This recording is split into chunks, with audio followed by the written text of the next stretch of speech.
Mr. Bus, stand up. This is case 2459617, the people of state of Michigan versus Jarvis Butts. Mr. Butts is charged with count 1, homicide, murder, first degree, premeditated. Count 2, child sexually abusive activity.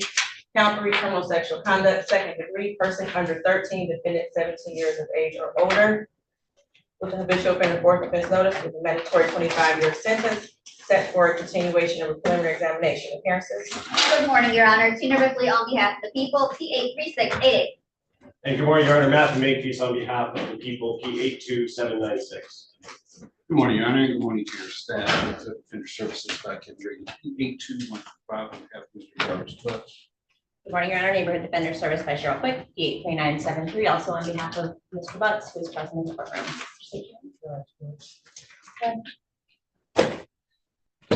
For the mutual sequestration order is still in place. That means anyone who is on YouTube or viewing this from streaming, you must exit the courtroom if you are a witness on this case.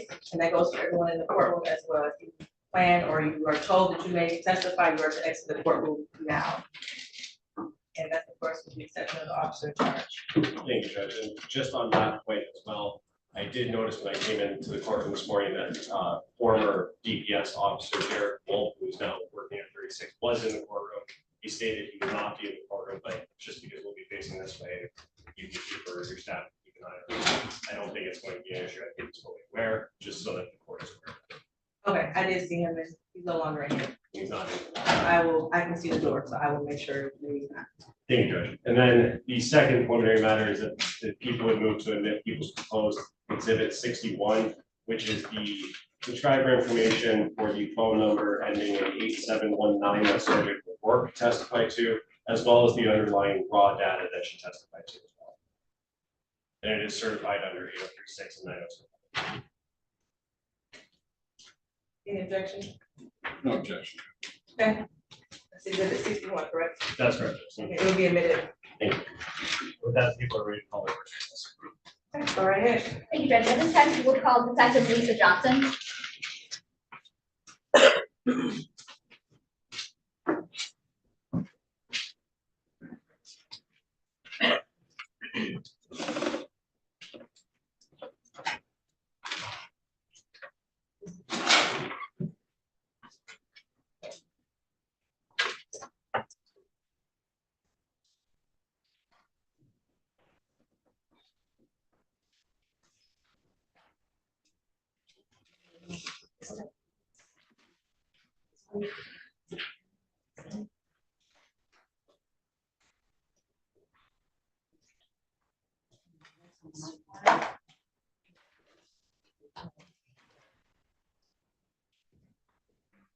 Swear to tell the truth and whole truth and nothing but the truth. I do.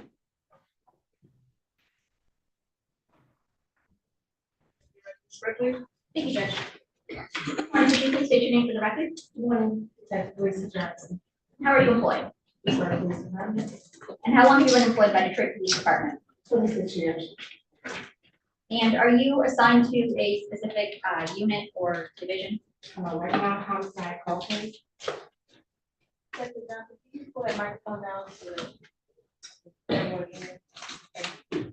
And were you working back in February of 2024 in homicide cold case? Yes, And did you get the chance to assist in the investigation of, at that time, missing Messiah Harris? I did. And I want to take you to the location of 20,000 Harper. Do you, your assisting in the investigation take you to that location? Yes. And what is that location? Harper Culture. And do you recall when about you went there? Sometime in February. Okay, and it's in 2004, 2024? Yes, sir. And when you went there, what is it that you did? We spoke to the clerk that was on duty at the time, and we requested the ledger for January. And did you receive anything from the ledger from January? Yes, we did. Okay, and what is it that you received? There was a sign-in sheet filled out by Mr. Butts. And did you take a copy of that sign-in sheet? Yes. And Your Honor, may I approach proposed exhibit 19? Yes. Thank you. Handing over Marcus Peoples' proposed exhibit 19. Can you tell me, you recognize what they just handed you? Yes, And is that a fair and accurate depiction of the receipt that you received from the Park Preston as it relates to Mr. Butts? yes, it is. And I move for the admission of People's proposed exhibit 19. No objection. Sorry. Okay, we admit as people's 19. Thank you, Judge. And looking at that receipt, who is it that checked out the room? Jarvis R. Butts. And is there a address associated with that? Yes, there is. And without reading the numbers of the address, what street is that on? Wilshire Drive. And is there a phone number associated with that person? Yes, it is. And what's that phone number? 313-585-8719. And what is the day that this hotel room was checked out? January 9, 2024. And is there a room number that was checked out? Yes, room 69. And is there a time that it was checked out? Checked out at 12:30 p.m. And is there a checkout date? That was the checkout time. Check-in was 9:30 p.m. Okay, thank you.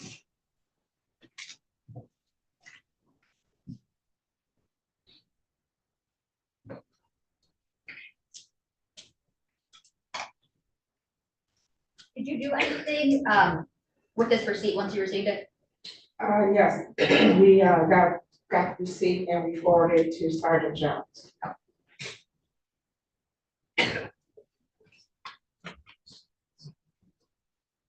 And was this physical receipt itself placed on evidence? Yes. Any further, Judge? Okay, cross.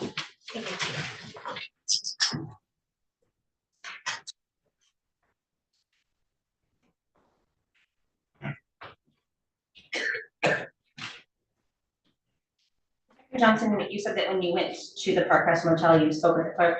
Yes. Was that clerk, the clerk that was there themselves on the night? I don't believe so. We spoke with the clerk who forwarded us to the manager. We waited on the manager to come in. He brought the receipt back. Did either the clerk or the manager that you spoke with indicated that they had any recollection of seeing Mr. Butts on the night? No. Okay. Did you spoke with anybody at the Park Crest Motel who did seem to indicate that they had familiarity with Mr. Butts? Not for that particular night. A few people said they may have seen him prior, but not for sure. Did you get the impression that he's kind of a frequent flyer there? So, Did you notice when you were there, if there are any cameras in the parking lot or around the door? yes, there's cameras. There's cameras. Where are they located? I can't be specific right now. I know there was cameras in the lobby and there are some outside on the perimeter. Okay. That's all. Thank you. Can you redirect?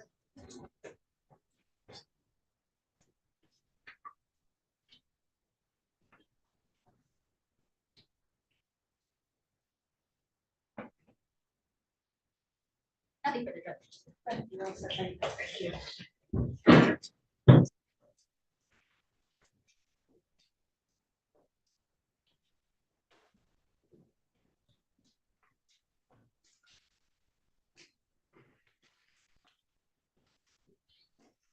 Judge, at this time, people would call Detective Sarah Markle.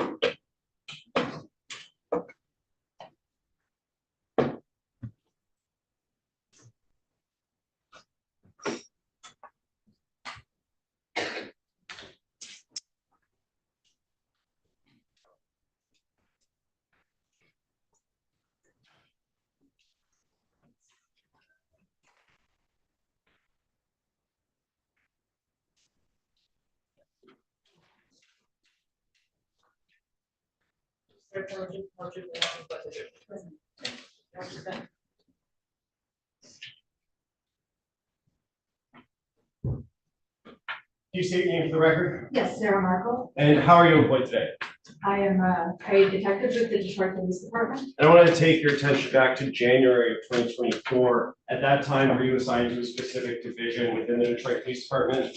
Yes, back then I was assigned to major crimes homicide. And what was your role in major crime homicide at that time? To do phone extractions, And is that something you did on a regular basis? it was, And would you doubt or extract upwards of 1,000 phones a year? yes, I was averaging around 2,000 phones per year. Something that you were trained to do at that time and are trained to do? Yes, Okay.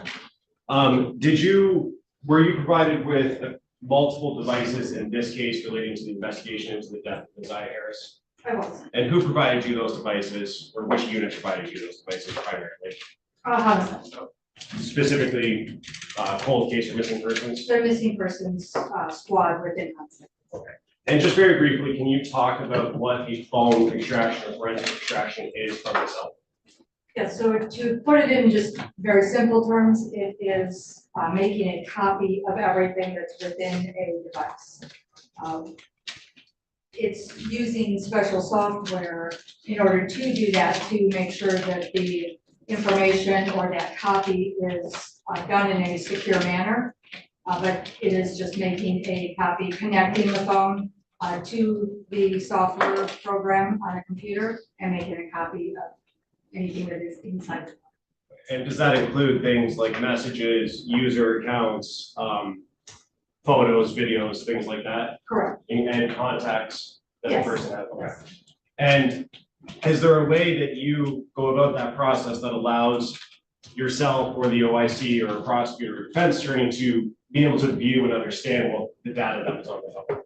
Yes, so when the extraction is done, the report is put into what's called the Celebrate Reader program. The reader program is provided to the officer in charge of the case, and a copy is put on evidence. That program that contains all of the information from the extraction is the reviewable format or copy that anybody can look at who has the actual report.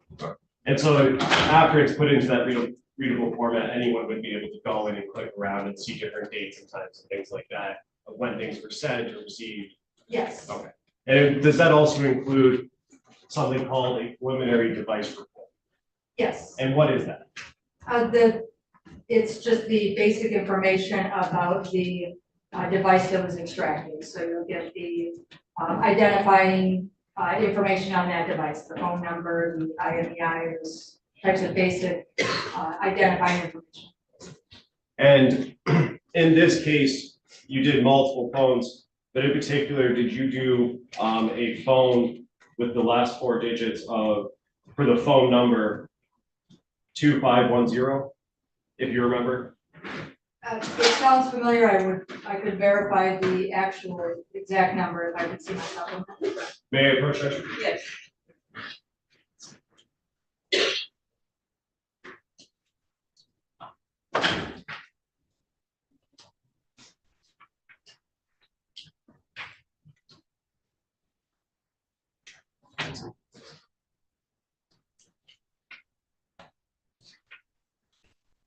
You can take a look at that detective and then look back up at me when your memory's refreshed. Yes, 2510 was the last one. And was there a name associated with that account? Yes, And what was that name? well, with the phone, yes. With the phone, yes, sorry. Yes, that was a consent from Tijuana Butts, And you said consent, what do you mean by that? that the owner of the device consented to a forensic search of the phone. And you need consent or a search or a valid signed search warrant to do your job, correct? Correct. Okay. And you performed an extraction and placed an extraction on evidence for that phone number and that account for that device? I did. At this time, Judge, I would move to admit the full extraction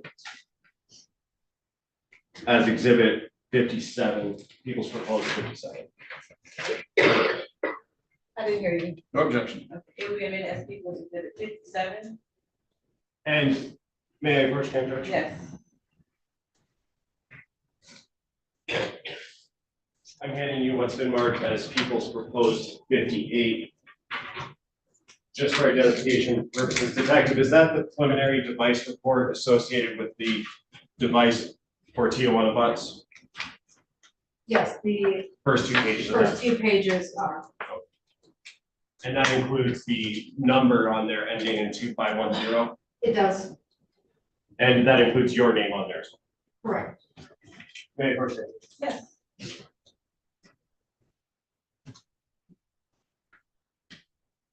And Detective, another device that you extracted in this case, was that for a phone number ending, or for the full number 313-585, sorry, 313-585-8719? Yes, And what was the name associated with that phone?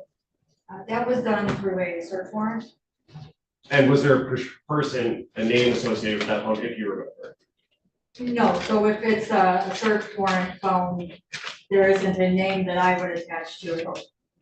But that was the number on the cell phone number was ending in 8719? Correct.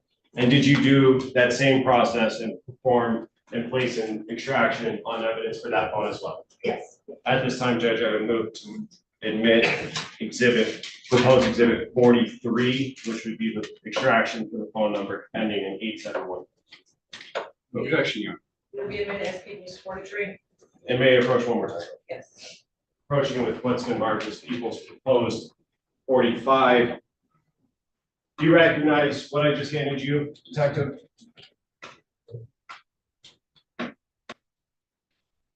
yes, And is that the preliminary device report for the phone number ending in 8719? it is. Move to admit People's proposed 45. Any objection? Objection. Will be admitted as Peoples 45. And very quickly, Detective, I want to direct your attention. Well, let me ask you this. Are there user accounts included in the preliminary device report? Yes, this isn't the user account section, but within the device information, there is an Apple ID account associated with it. Okay, and if you could flip, I think it's on the 5th page of that 10-page document. I'm sorry, you said page 5? Do you see user accounts later in that document on subsequent pages?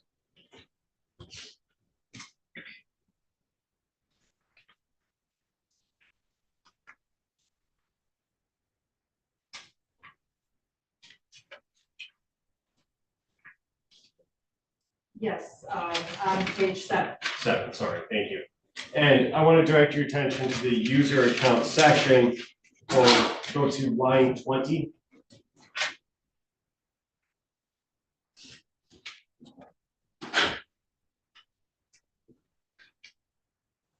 Yes, And is there a user account listed on line 20 for an email? there is. And what kind of email is that? It's a Gmail? And is there the actual email address listed in that section as well? Yes. And what's the email address for the Google or Gmail account? JarvisBus82@gmail.com. And going to line just a couple down on 24, is there an account listed on line 24 of the user account section? Yes, And what is that for? this is an Instagram ID account. And is there a user ID or a username associated with that Instagram account? There is And can you read that? JO back to the money. And is that all one word? It is. And then is each Instagram account associated with a unique identifying number? Yes, And is that number, that unique identifying number listed on line 24 that you're looking at right now? yes, in the second column, there it says user ID. And just read those numbers for the record.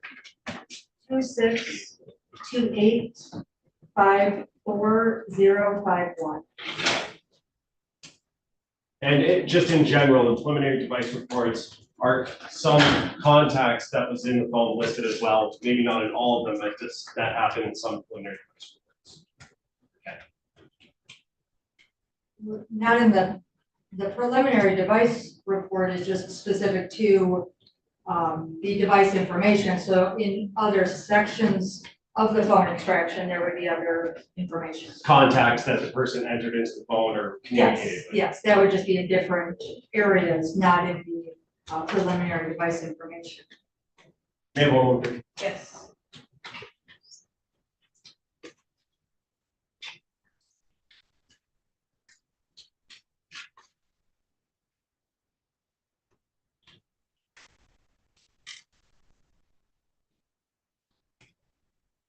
And just a couple questions based on your experience performing phone extractions. Is it possible to recover things that have been deleted from it? And is that a guarantee that you're always going to get all of the deleted content from a phone? No, Can you just talk about that very briefly? so there's any number of variables that could impact the ability to get deleted information. So it could be make, model of the phone, the software version of the phone, whether or not that phone is supported on the equipment used. A number of different things, if we have the passcode or not. And the possibilities are long. And does someone going into their phone and actually deleting like a text message or photo affect whether it's going to be recovered? Yes, it can. Where after someone deletes like a text message, for example, where would that go into the phone? Where it may or may not still be able to be recovered? So it depends again on what the make and model of the phone is and what the version is.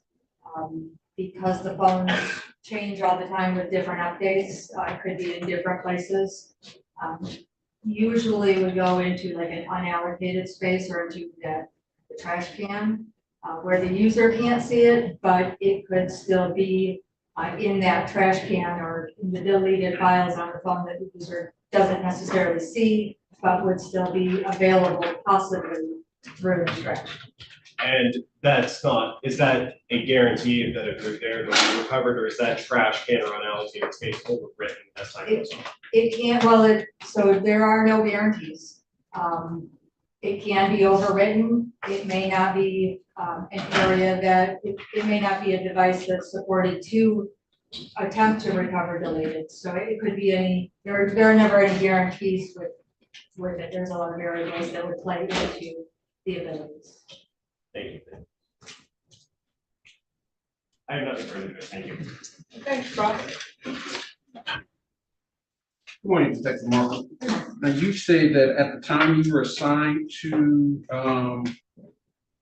phone extraction, Correct. have you been reassigned since then? Yes. Okay, where are you currently assigned? The third precinct, Any particular division?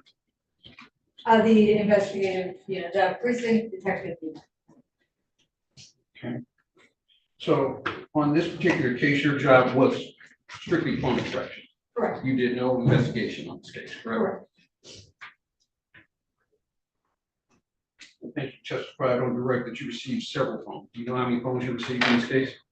Not off the top of my head, no. Okay. Did anyone in particular order you to do the extraction on the phone? Well, that was, at that time, my only, position at homicide, so to order me or to just do? In this particular case, did the OIC say here, these phones are a particular possible evidence in this case? So were there an order to extract the evidence in this phone in this case? I guess I'm not sure what you mean by order, like did somebody order, like, verbally tell me to do something, or are you talking? So you weren't search warrant directed order? to search these phones? You were just your overall duties, you just searched the phones? Well, I do the extraction, the data extraction on the phone. Okay. Were you told a particular a suspect to look out for on this case? No, I don't have information on the case, I do the extractions, and then return the reports to the officer in charge or the, or that team that is working on the case. Okay. So you extracted all the information from the phone, and I think you've already testified, you used Sabree to download the information? Yeah, Sabree was, Sabree was the main tool Okay. that was used. And I think you already testified that there are times that you don't get all the information. Correct, It may not be a complete download. correct. You may get pieces, but other parts we just don't have. Correct? Yes, that is always possible. Okay.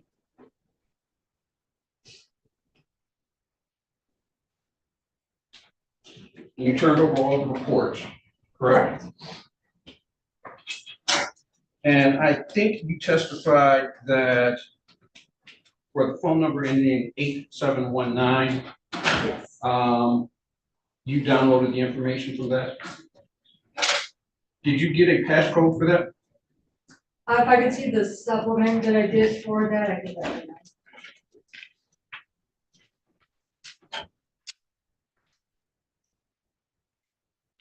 Now, Coach Young? Yes.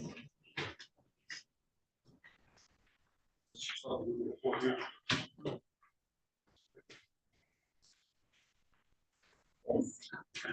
the 8719, there was a passcode provided. So you did not have to, like a proper term, break into the phone. Correct, The passcode was provided. yes, Where'd you get the passcode from? from the officer in charge when the phone was brought up. I think you testified that you found a couple of emails, correct? And that Yeah, email accounts. in that device, in the preliminary device information, it gives that basic information about the accounts or Apple ID. It doesn't give you information on who was using the phone. I mean, using those email addresses, correct? Correct, So there's no way of knowing who used those accounts, correct? correct.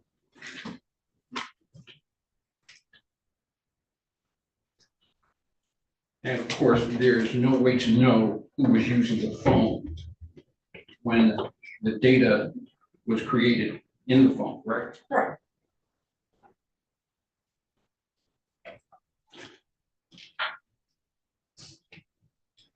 Thank you. I have no further questions. I have another question. Before you call your next witness, I want to check on the case.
Hello.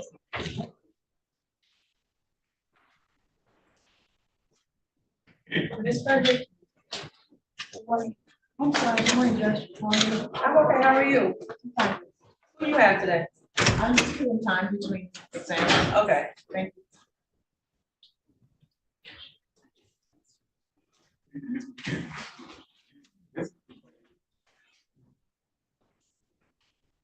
Just right in the hallway or not? You should see.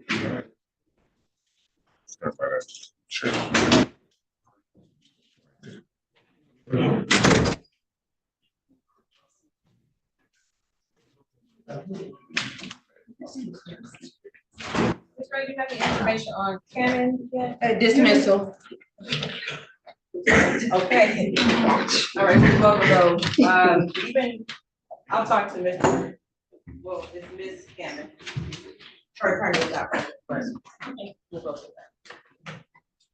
So let's do. Okay.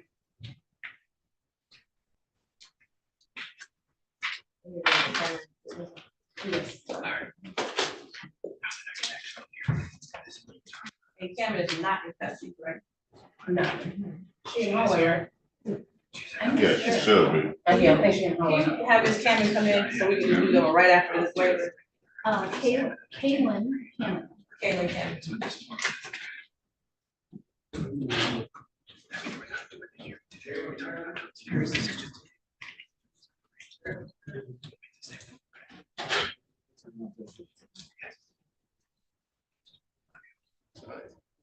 Let's take this cup out this one.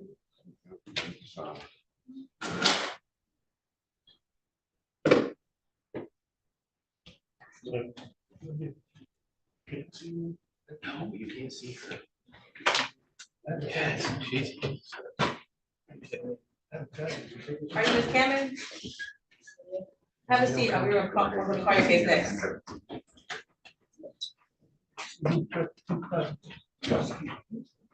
She's in the place with her.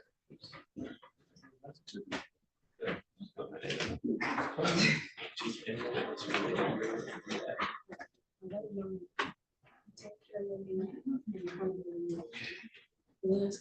Everything you're saying right now, everyone can hear you, and it needs to get done.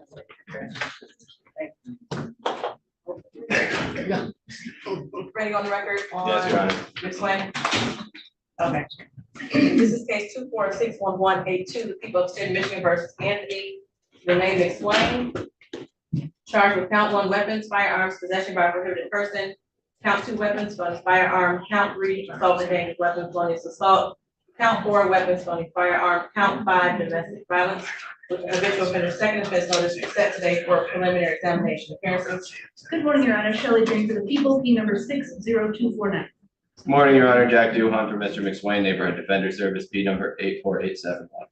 State your name, sir. Anthony R. McSwain. Thank you.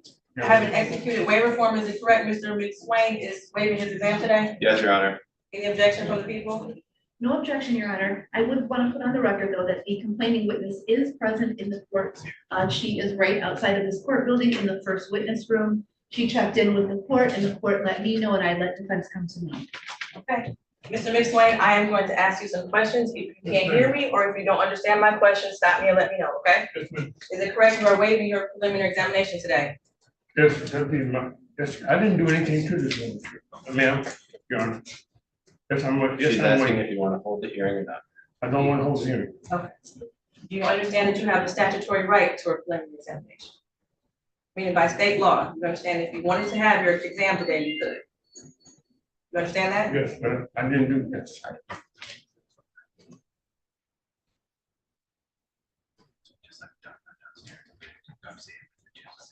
Do you also understand that if you were to hold your exam today, the people would have to show as the probable cause standard that all of the felonies I just read off were committed in Detroit and that you probably committed those crimes? You understand that? Yes, And that by waiving your preliminary examination, that means that people do not have to present any evidence today at the probable cause standard. Understood? yes, Knowing that information, do you still wish to waive your exam? yes, sir. Did anyone force you or threaten you to waive your exam? Okay, okay, Did anyone promise you anything for you to waive your exam? okay. Okay, I find a waiver to be freely, understandingly, and voluntarily given. You'll be bound over to Third Circuit Court. Your arraignment on the information date is January 15th at 9:00 a.m. He has on here a $25 person bond. Is I that believe correct? there's a tether, there's also a tether requirement. Okay, this tether requirement was put on here December 27th. Yes, You're waiting on the tether still? no, I'm not. I believe you are, Yes. because it's for a personal bond and you're. I have no tether. No, Right, because you're in that's, custody. what she means is the tether unit hasn't released, because it can't Oh. provide an address. I have no contact. I stay by myself. Okay, I have a home. all right, so what I will do is I will sign another order today for tether. You should still be in custody. If you have an order. Mr. McSwain. Part of your bond, of course, is no contact with the complainant on this case. Do you understand that? No contact with the complainant. Yes, ma'am. Okay. Anything else for the record? No, Judge, thank you. No, Your Honor. Okay, you're all done with Mr. McSwain. I'll come see you in a couple hours.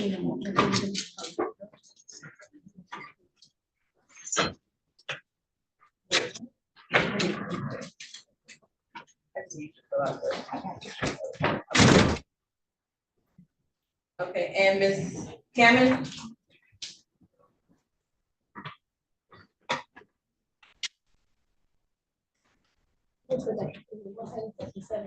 Fifteen. Always have it. Is correct, your attorney is not present? That's correct? Okay, so my understanding, and Ms. Drain can confirm the complaint is not present. So I'll give you the option, you can wait for your attorney, or you can move forward with the dismissal without your attorney. Okay, I'm gonna ask you on the record again, just to make sure, okay?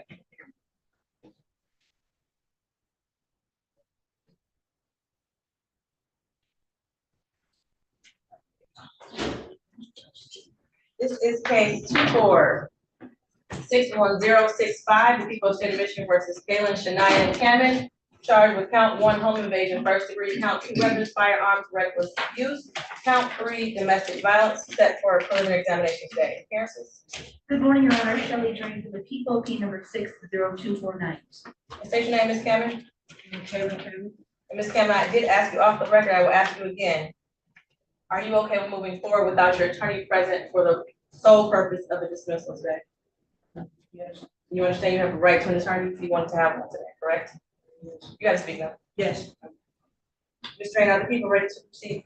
Your Honor, I am not able to proceed at this time. The complaining witness was notified of today's date and time for the exam. They are not present and I cannot proceed without their testimony today.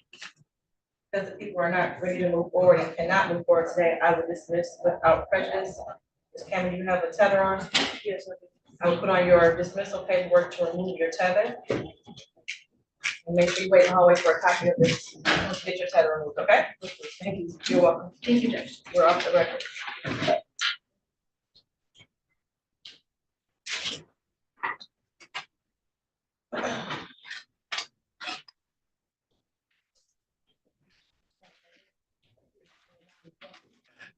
Where's that? None of these are just- Oh, the right there.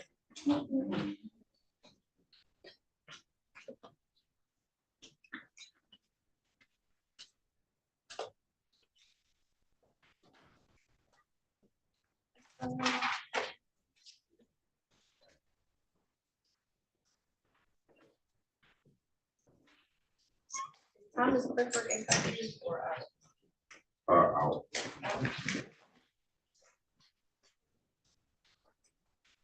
I'll send it over to the tether unit so you can get it tethered up.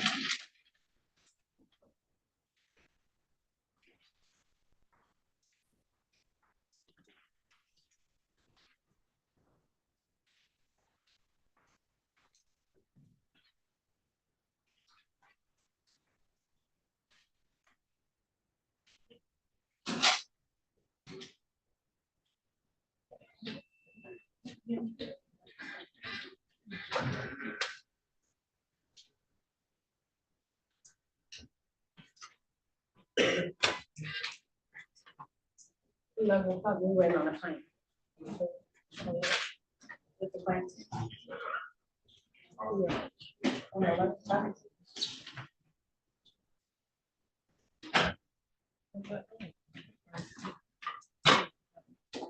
Might be checking in. I know.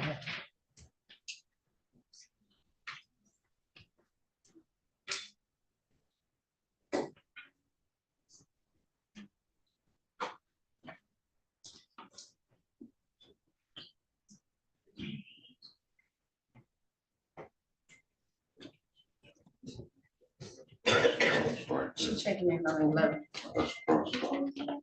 Oh, That's the problem. it was this one.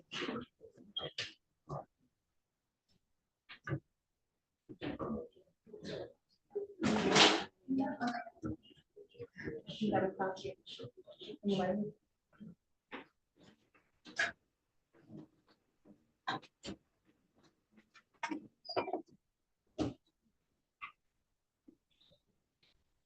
Those, Ross just called. These are the reasons.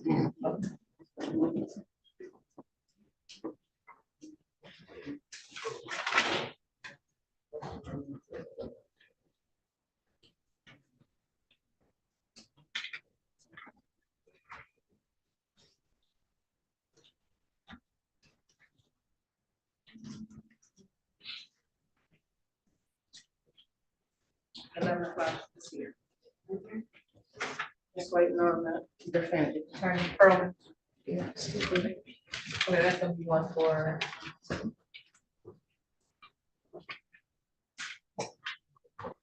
Oh, yeah.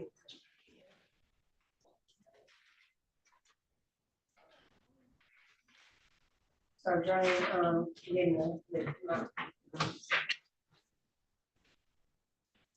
the next piece, if you all are ready, you can go back to it.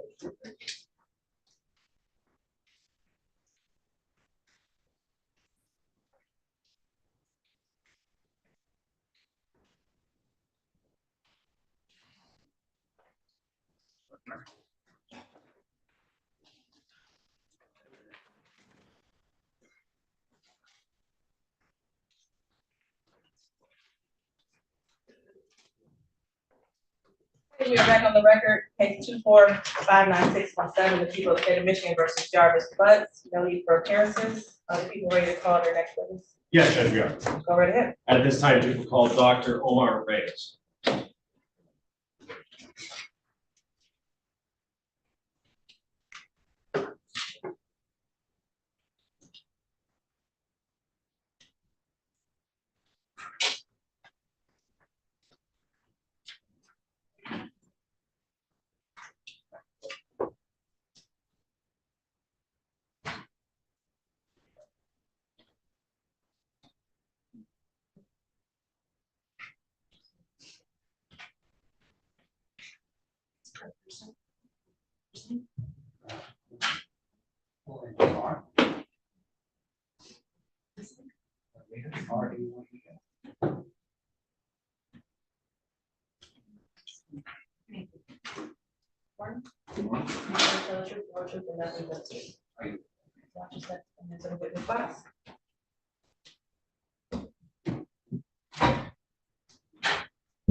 Thank you, Judge. You say your name for the record?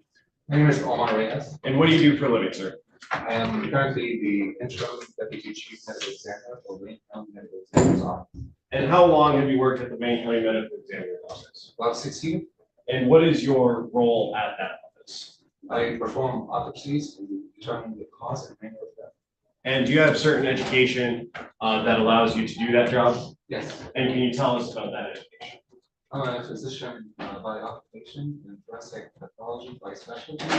I attended medical school at Damascus University in Syria. After that, I moved to the US where I did my residency training for anatomic and clinical pathology at Henry Ford Hospital in Detroit.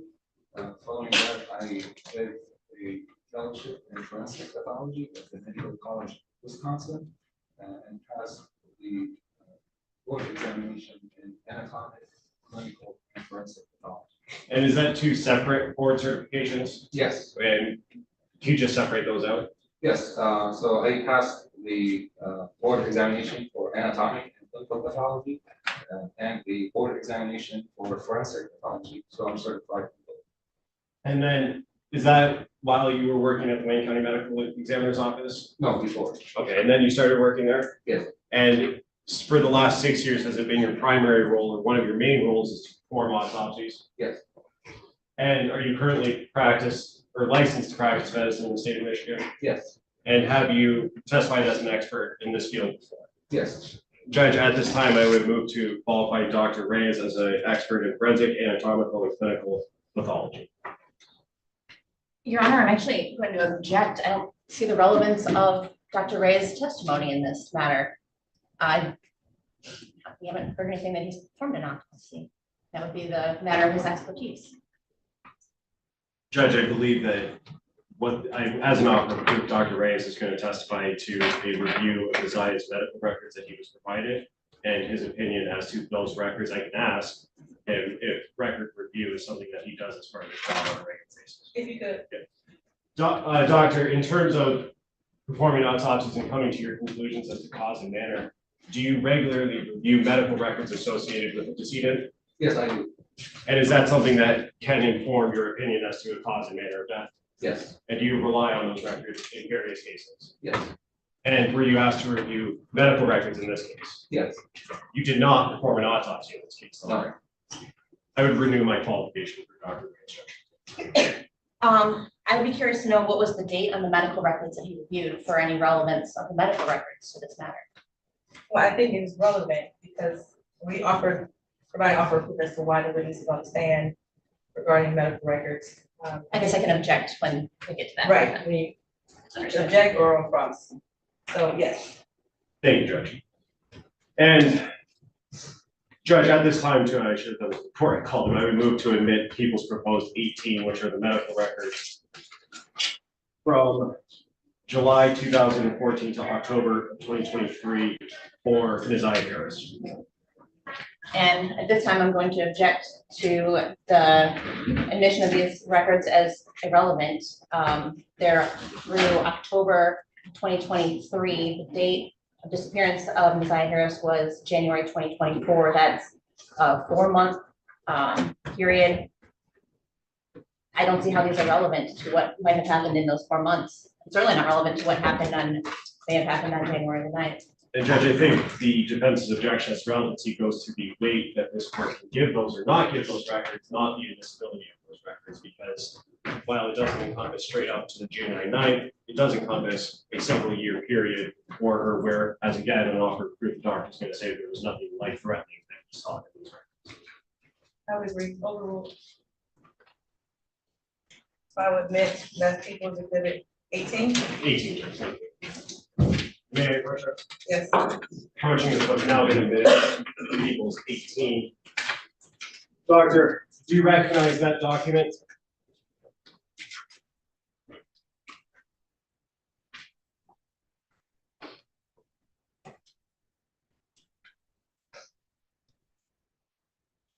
Yes, I do. And are those the records that you reviewed to come to a conclusion in this case as to the review of those records? Yes. And did you ultimately write a report as to your conclusions on your review of those records? Yes. And Yes.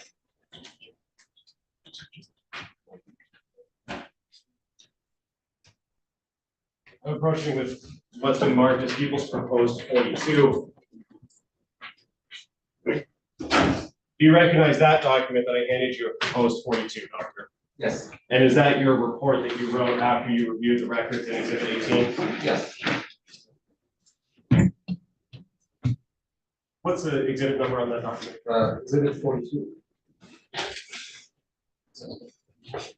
And at this time, Judge, I would move to admit people's proposed 42. And I'm objecting to this, Your Honor, specifically to the last paragraph in this letter.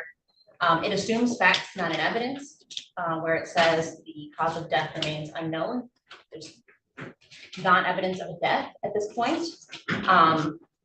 In terms of MRE 703, I don't believe that they'd be admissible pursuant to any expert testimony, because the expert testimony has to rely on facts in our data and evidence, and we don't have that. It's not, as far as I understand, Dr. Ray's job to declare death, and we don't have a declaration of death. We've seen no government, paperwork from any government agency making that declaration. Judge, I don't think that's required to the doctor to opine as to his opinions as to the medical records that he reviewed in this case. His qualifications allow him to do that. Those medical records are what he's talking about. Those medical records are admitted as evidence at this point. And the underlying data that he relied on is there, so that does comport with MRE 703 related to expert witnesses and opinions. Of course, it's a little difficult because I don't see exhibit 42, what the contents are. You're just speaking to the last paragraph. The last paragraph, which assumes the fact that I don't believe has been placed in evidence and is beyond the ken of Dr. Ray's expertise in this matter. Cause of death? Correct. It says that the cause of death remains unknown, which, Judge, obviously, Ms. Twig is getting to one of the main issues in this case and one of the big questions in this case that I anticipate is going to be a defense argument. And we will have that argument at some point, but for the purposes of this testimony, the data that Dr. Ray has relied on is in evidence. And certainly this court can take that document and proposed exhibit for what it says and give it the appropriate weight. I will give it the appropriate weight. We all know that that's one of the big issues here in this case. So I will admit it with your objection of it. That'll be exhibit 42. Thank you. And doctor, were you requested to do this medical record review by a certain agency? Yes, And who requested that? Wayne County Prosecutor Office. Okay, and after you reviewed those records, you wrote that report. Can you read the last paragraph of that report? Yes. Last paragraph states, as we do not have Messiah's body available for examination, the cause of death remains unknown. Her medical history reveals no life-threatening conditions and her vaccinations were up to date. And based on the records that you reviewed in that time period, did you see anything in there that would have caused Messiah to die naturally? No. I have nothing further to say. I just have one, I just want to make sure I have the dates correct. You said that the medical records are from January 14, 2023. January 2014 to October of 2023. July 2023, I'm sorry. It is contained in that exhibit. Okay, can you just publish it? Permission. Very much.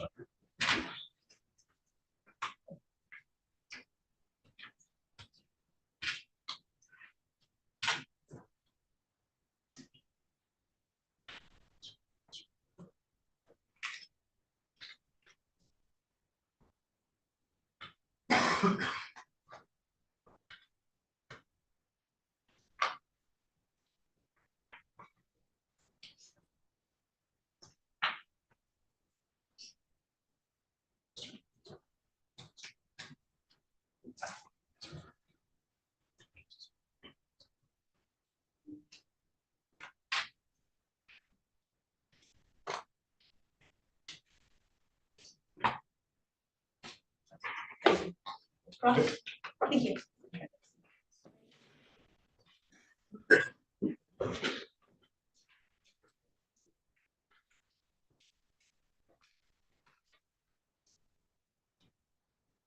Good morning, Dr. Reyes. So just to be clear, you are not Messiah Harris's treating physician. No. So you don't have any knowledge, no personal knowledge of Messiah Harris. No. Or any medical issues that she may or may not have had. Your role in this case was only to review medical records that were supplied to you. Correct. Your actual job is to perform autopsies, correct? Correct. Also, well, and an autopsy is examining a person who is deceased, right? Yes. And determining a manner of cause of death. Yes. You can also interpret toxicology. Correct. And lab results, Yes. that kind of thing. Is it your job to declare somebody as deceased? Typically. Typically, I am the pronouncing doctor when we respond to a death on the scene. Okay, so if you were to go and view something yourself. Yes. And have personal knowledge of the circumstances surrounding the incident. Correct. Okay. So if you don't have a body, you can't really opine as to whether a person is in fact deceased, fair to say? Correct. Okay. No, you testified that you wrote a letter to the prosecutor in this case. Yes. And in that letter, well, what did you review in preparation of writing that letter? I view medical records that were provided by the Wayne County Prosecutor. And those are just the medical records that that you have been referring to? Yes. And is that all that you have reviewed? Yes. Do you have any other personal knowledge of the circumstances of this case? No. Okay. Can you read right? Nothing. Thank you. Okay. You all said, thank you. Thank you.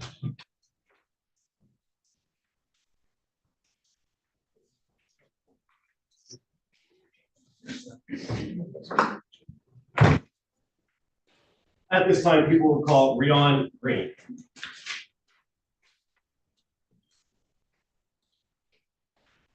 Oh, before we do that, Judge.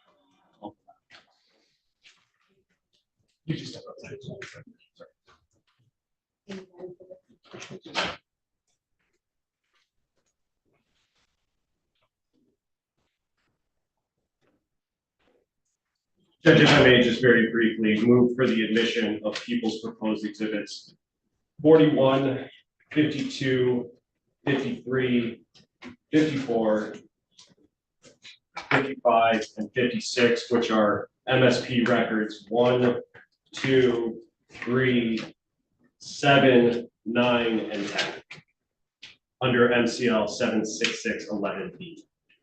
And for purposes of exam, we have no objection. It'll be available. Thank you. And at this 41 time, I'm sorry, I just want to repeat, 41, 52, 53, 54, 55, 56. correct. And then at this time, we would call Rihanna.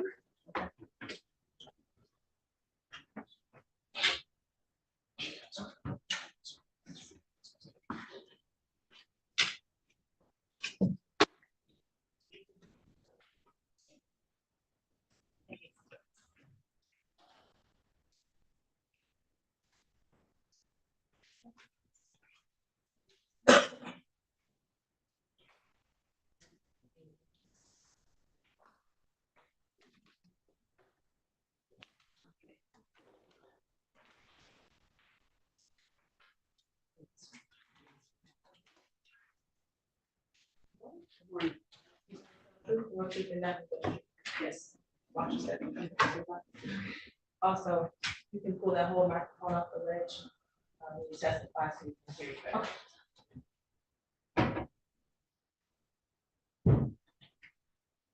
May I proceed, Judge? Yes.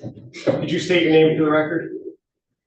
My name is Rian. This is my first name. Green is my last name. And what do you do for a living, Ms. Green? I am a forensic scientist with the Michigan State Police. How long have you been a forensic scientist with the Michigan State Police?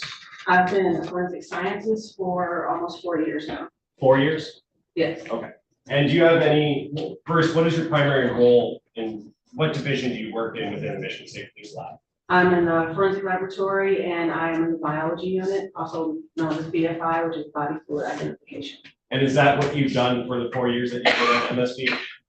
No, I've actually been at MSP longer than the 4 years. I'm sorry, it's been almost 4 years. Okay. But I've been with MSP for a little over 15 years now. You've been in the lab for the last 4 years, or almost. Correct. Okay. And while your time in the lab, has that been spent on body fluid identification? Correct. And do you have any training or education that allows you to do that role in body fluid identification? Yeah, so my education, I have a bachelor's in chemistry from Tennessee State University. And my training, I went through a body fluid identification scientist training, which included practice samples, mock samples, paperwork observations, lots of literature to read. And how long, in terms of hours, was that training? Or how many training hours do you have in total for this body fluid identification job? If you know? I'm not sure of the hours, but the training was from June of 21 to September of 22. Okay, so quite a long. Yes, And did you successfully complete that training? yes. And do you go through a recertification or retraining every year on an annual basis? Not necessarily retraining, but we do have proficiency tests that we do. We have 2 a year that we do, and they are yearly, and they are mandatory. And have you successfully completed all of those proficiencies? Yes. And are you currently working in the body fluid identification field? Yes. And how many different cases have you worked on to identify different body fluids that were submitted for law enforcement agencies in the almost 4 years you've worked there? I don't have an exact number, but at least 100. I can say that. At this time, Judge, I move to qualify, or have you testified as an expert previously? Yes, In both in Wayne County and outside Wayne County? just one county. Just Wayne County? Yes. At this time, Judge, I move to qualify Ms. Green as an expert in the field of body fluid identification. Any objection? I would just ask how many times you testified previously Previously as a scientist too. as an expert? Yes. How many? Two, okay. No objections. Okay. And first, can you describe what is meant by body fluid identification in general terms? So body fluid identification is the examining evidence items for the possible presence of body fluids such as blood, semen, or saliva. And do you use different tests to identify, let's talk about blood primarily. Is there a test that you've used and used in this case to identify or determine if blood is possibly present on a piece of evidence that was submitted? Yes. And what is that test and talk about or different tests? So we can use different tests for blood in this instance. Primarily, there's a test called phenolphthalein. I can spell it if you need me to. Please. Okay, PHENOLPHCHALEIN. And we refer to it in the lab as pheno for short, if that's easier. But that is essentially a two-step test that we use. It's a color change test to where if there is a possible presence of blood, it will turn a pink color. If there is not, or it's like an undetectable amount, it will not change color technically. And is there another test that you use specifically for blood? We also have what we call hemosticks available, which are essentially strips, little plastic strips with a pad on the end that is also a color change test, but it's simpler to use. You touch it to your cutting of your evidence and it'll turn blue or it will not turn blue. And there's also a hemotrace test that we test for the presence of human blood. Okay. And did you utilize those 3 tests that you talked about in this case? Yes. Okay.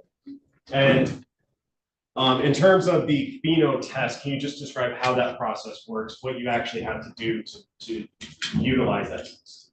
Yes, so again, it's a two-step test where you have the phenol solution and you have hydrogen peroxide, which is the 2 components used. It's a 1-for-1, 1 drop, and you drop those onto the substrate, which is typically a cutting of a swab, or that's typically what it is, a cutting of a swab. You drop the 1, you drop the 2, and then it'll change to the pink color, or it will not. If it changes to the pink, we refer to that as a positive. Okay. And that's for the presence of, or possible presence of blood. Possible presence of blood, yes. And then jumping forward a little bit, you described to determine whether there was human blood or not human blood. You called that the hemotrace, I believe? Correct. What's the process for that? So the hemotrace involves actually a small extraction of a cutting of a particular stain for example, a particular stain, you extract it in a buffer solution that comes in the hemotrace kit for a set amount of time.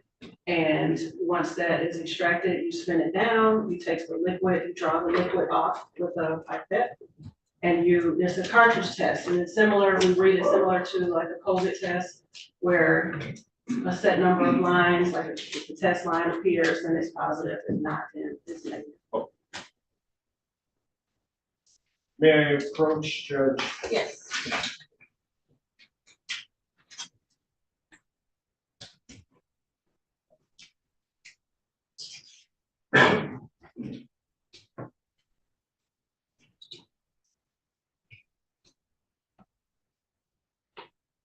I'm approaching with what's already been admitted as People's 41. And Ms. Green, do you recognize the document I just handed you?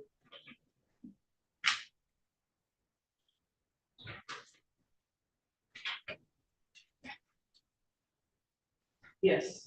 And is that a report that you authored that was relevant to this case? Yes. And first, what record number are you looking at there in your report? This is record 7. And what is the lab number associated with that? MD 24-691.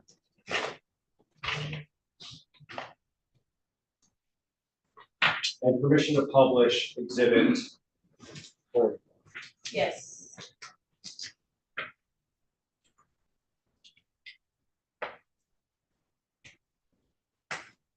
And on the screen there, are you able to see that from your seat? Yes. And is that the same document that you're holding in your hands? That's on the screen. That is the same document.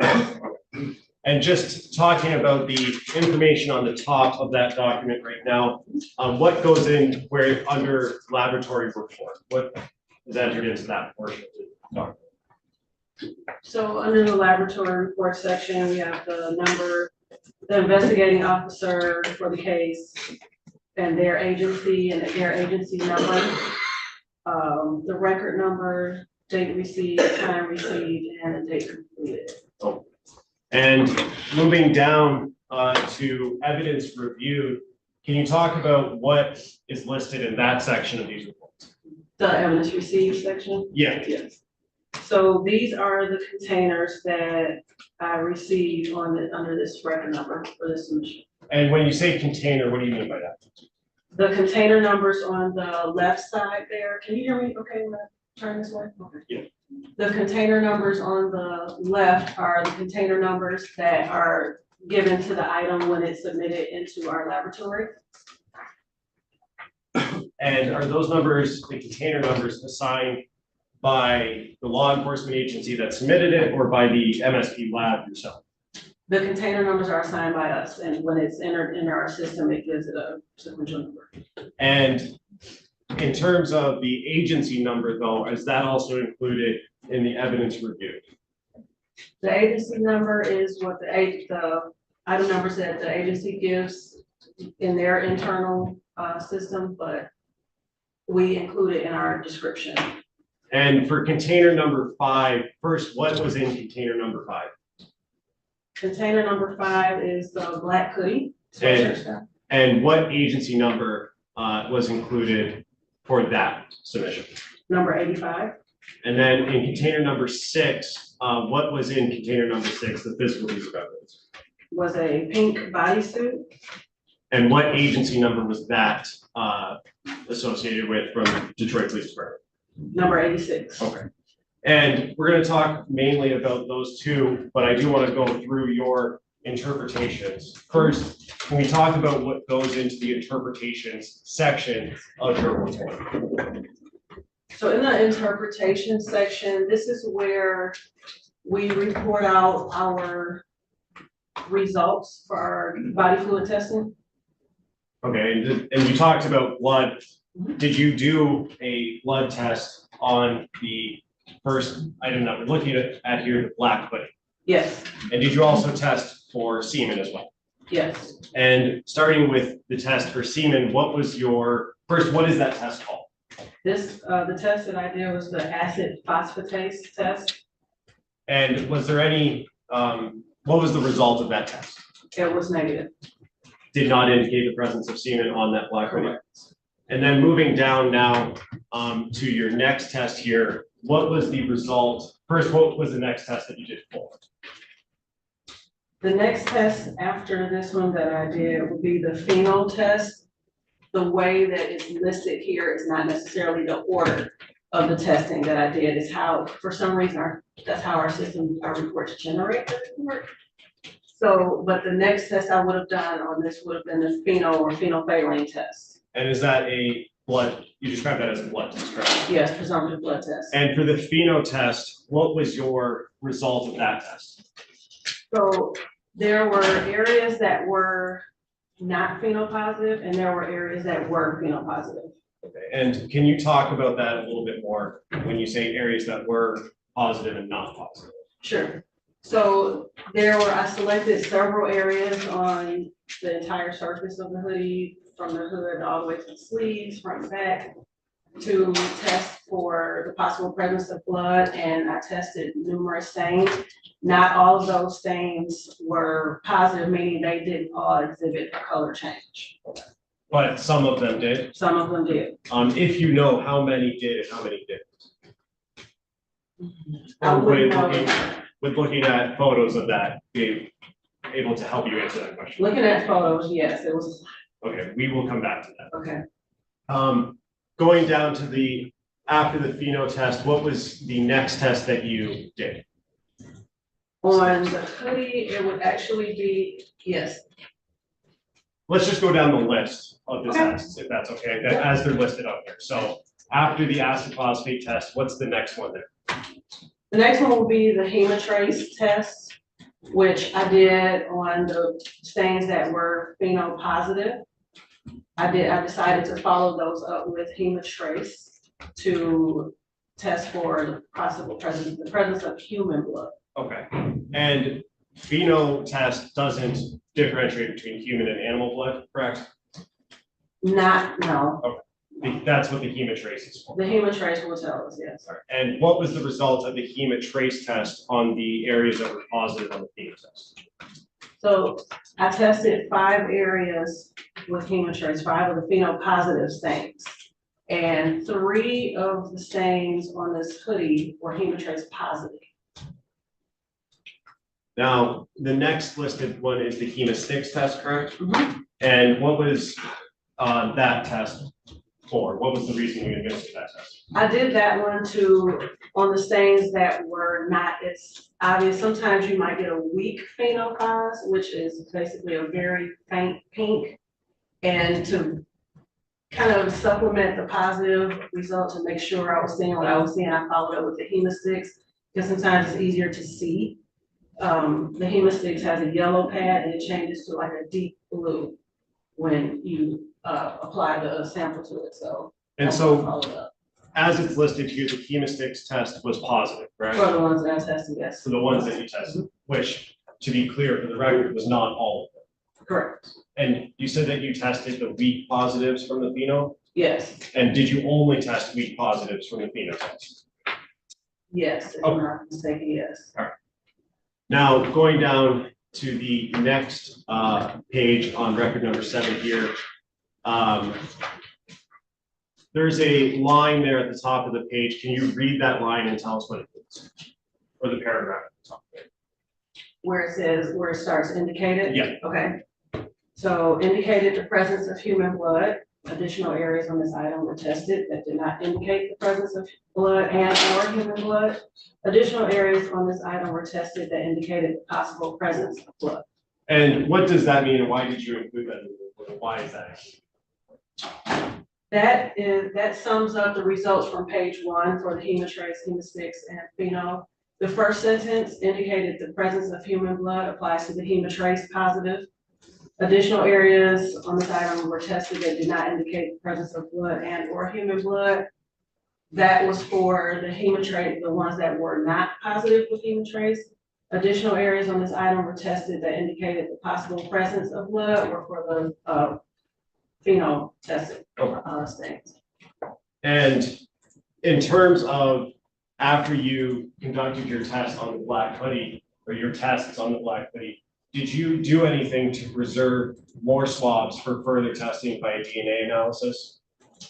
After I did my testing, I went back and I selected 2 stains to send forward to DNA. So I swabbed those areas with 2 sterile swabs. And cut those. Once they were dry, you have to wet the swab first. Of course, swab the stain, let it dry, and then the swabs were cut and tubed and sent forward to our DNA lab. And what was the reason you didn't use the same swabs that you had already taken and tested with the pheno and hemosticks and hemotrace? So with the hoodie swabs that I sent forward, there was enough of the stain there to where I wasn't concerned really with total consumption of that stain. So I didn't use the tested swab. I used fresh swabs to swab that stain. And after you send those forward for analysis by another technician, are those individual swabs that you send forward given an identifying number to keep track of them in your chain of custody system? Yes. Okay. May I approach, Judge? Yes. I'm approaching with what's already been admitted as record number, or as admitted as 25, which is record number 8, testified to by Erica Anderson. Just looking at that report, Ms. Green, are your swabs that you sent forward listed on record number 8? Yes, they are. Just as it relates to item number, for container number 5? Yes. And can you read the agent for the container number associated with the swabs you sent forward for item number 5 off of record number 8? The container number or the item number? Both. Okay, the container or the item number on here for item 5 would be MD 24-691-5 capital A lower D. Another set of swabs sent forward was MD 24-691-5, capital B, lower D. And MD 24-691-5, capital C, lower D. And the first two ending in AD and BD are listed as black hoodie stain swabs, correct? Correct. And then CD is listed as a black hoodie swab. Correct. And what's the difference between those two things where you have stain swab and then just swab?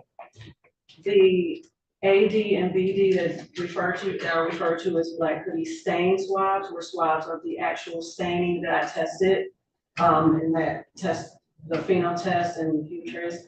The 5 CD, which just says black hoodie swabs, are for wearer ID.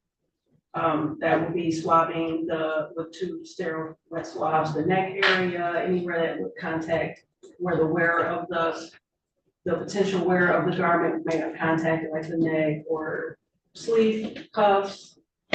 Yeah. And those are the swab, so just to swab that you sent forward was to identify who was likely wearing that stuff, correct? Correct. And then the stain swabs, were those swabs from areas that were tested positive for the pheno test and the hemotrace test?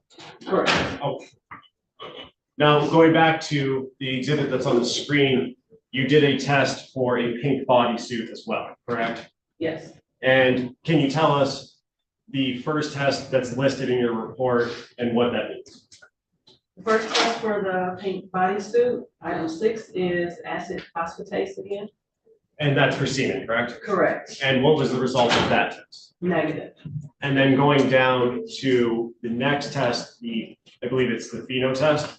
Mm-hmm. What was the result of the pheno test on the pink bodysuit? There were areas that were negative for pheno, and then there was an area that was positive. Okay. And did you do any further testing on the area that was positive? This one, I did not do any further testing on the positive area. I just swabbed that and I sent that forward. And what was the reason you didn't go further into the hemotrace or phenotypic steps? Because it was such a small area, I was worried about sample consumption in my testing. And so I just sent, in this case, I did send a tested swab as well as an additional sterile swab of that same area to DNA. And just to get that out of the way, are those listed on record number 8 that you have as well? Yes, sir. And which ones are listed there? The pink bodysuit stain swabs will be MD 24-691-6, capital A, lower D. And the pink bodysuit swabs will be MD 24-691-6, capital B, lower D. And those were sent forward for further analysis by someone else, correct? Correct. Going back, sorry, the regular swab, not the stain swab for 6, for item or container 6 that you sent forward, that was the same thing as the wearer ID that you talked about earlier?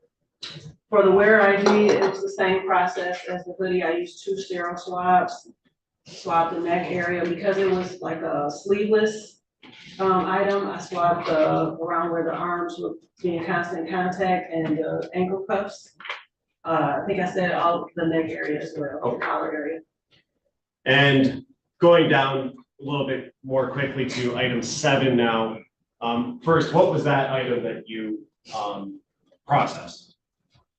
This was, item 7 was a blood card that was submitted as a reference sample for Naziah Harris. Okay, and what did you do with that swab in terms of processing and passing it, or sending it forward for further testing?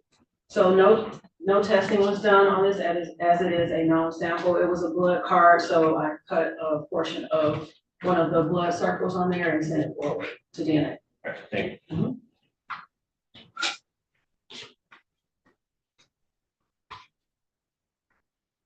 And may I approach that to Richard?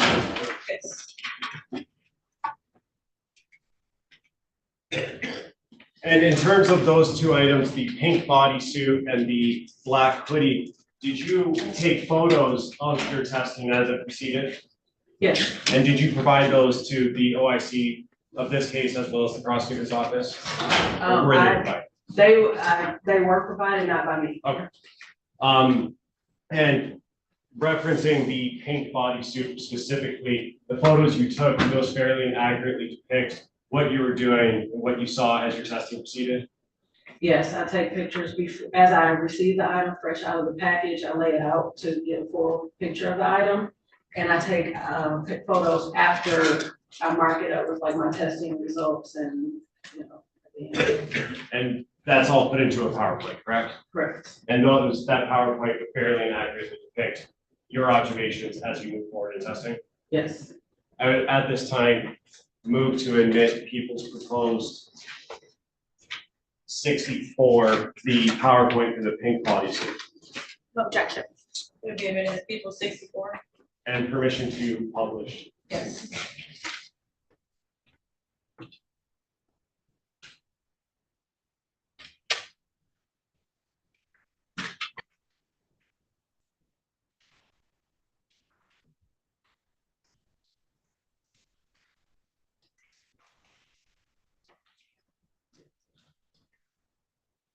And just on the first slide here, first photo, is this just a cover sheet for the item that you did? Yes. Okay.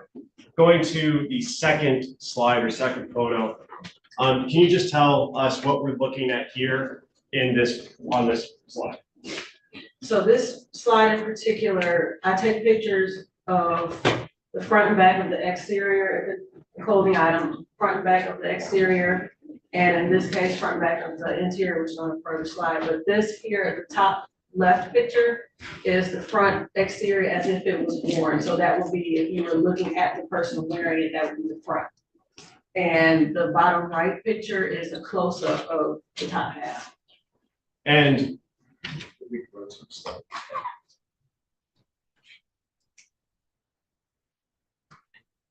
we're looking at the 10th slide, starting with the top left.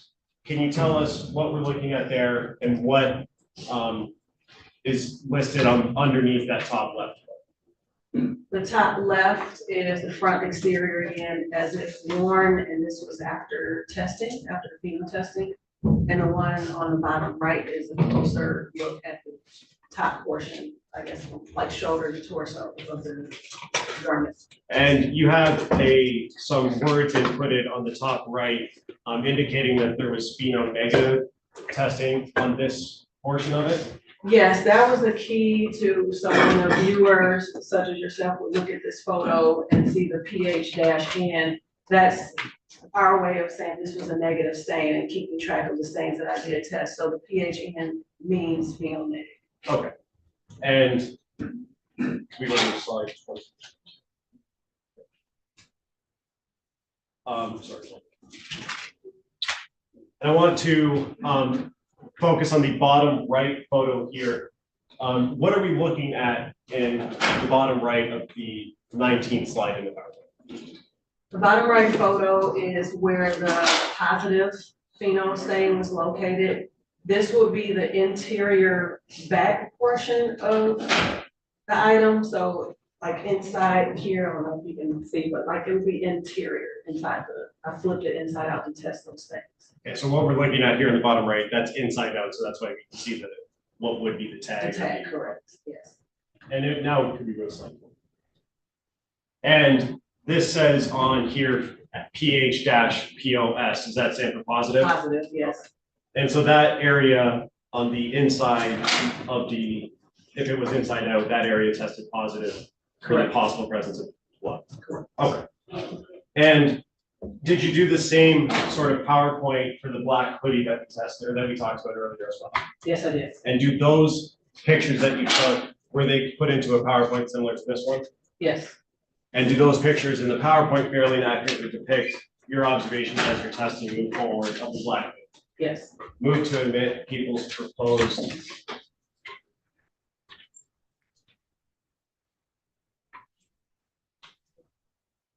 people's proposed 44, so we got a little mixed up. No objection. It'll be a minute. And permission to publish. Yes.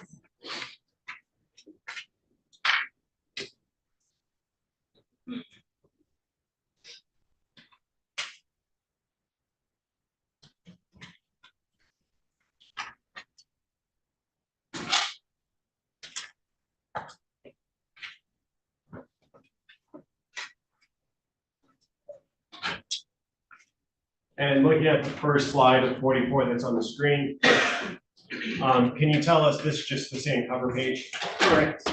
And going to the second slide here, what are we looking at here in this photo? This will be the front of the black hoodie if worn. And this is before, is this before any testing has been done? Yes. I want to go forward to slide 7. And what are we looking at here on slide 7 of this PowerPoint exhibit? This is the hood area of the external portion, the external hood portion of the hoodie. I was trying to get accurate angles, that's why some of these pictures. But Okay. And is this again just standard overview before any testing has been done? yes, And if we go to slide 8. And what are we looking at here? this is the interior portion that would be in contact, like if you pull the hood over your head, it would be the area up here. So you're looking at the inside of the hood that would touch the person's head. That's Yes. And slide 9. What in this photo are we looking here, and has any testing been done at this? This is after testing, this is back to the front of the hoodie, plus obviously the sleeves. This is after ALS screening, which is alternate light source, which is used for screening for body fluids such as semen and saliva.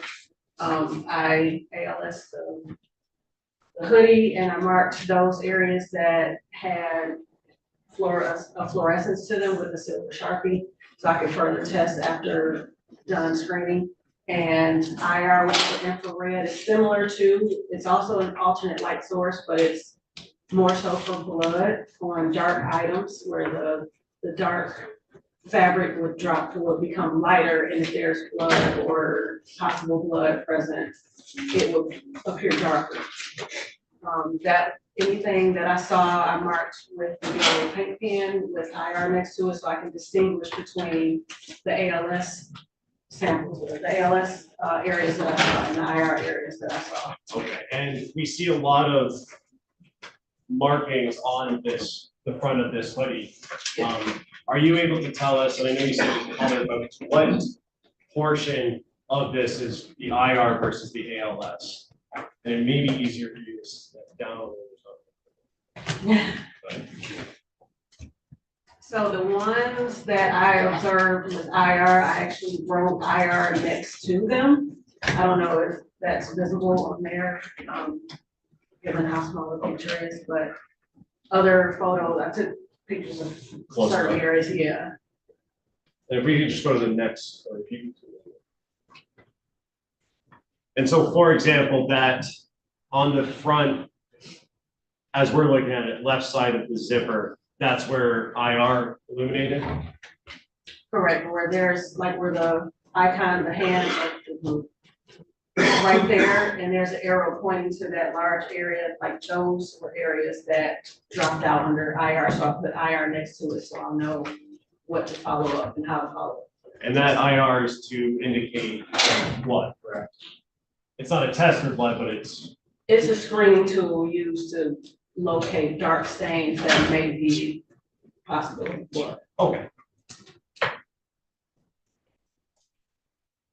If we could go to slide 20. And this is a closer view. Is this after you've done any other testing other than the light screen? Yes. Okay, and what testing was done at this point based on this photo? This is after the pheno testing was done. This particular picture is reflecting a phenopositive area. It was also screened with IR. You can see right over the swabs there, it says IR. And that's what led me to follow up with pheno, was because I saw it under IR and it was phenopositive. And where is this agreement to say on that?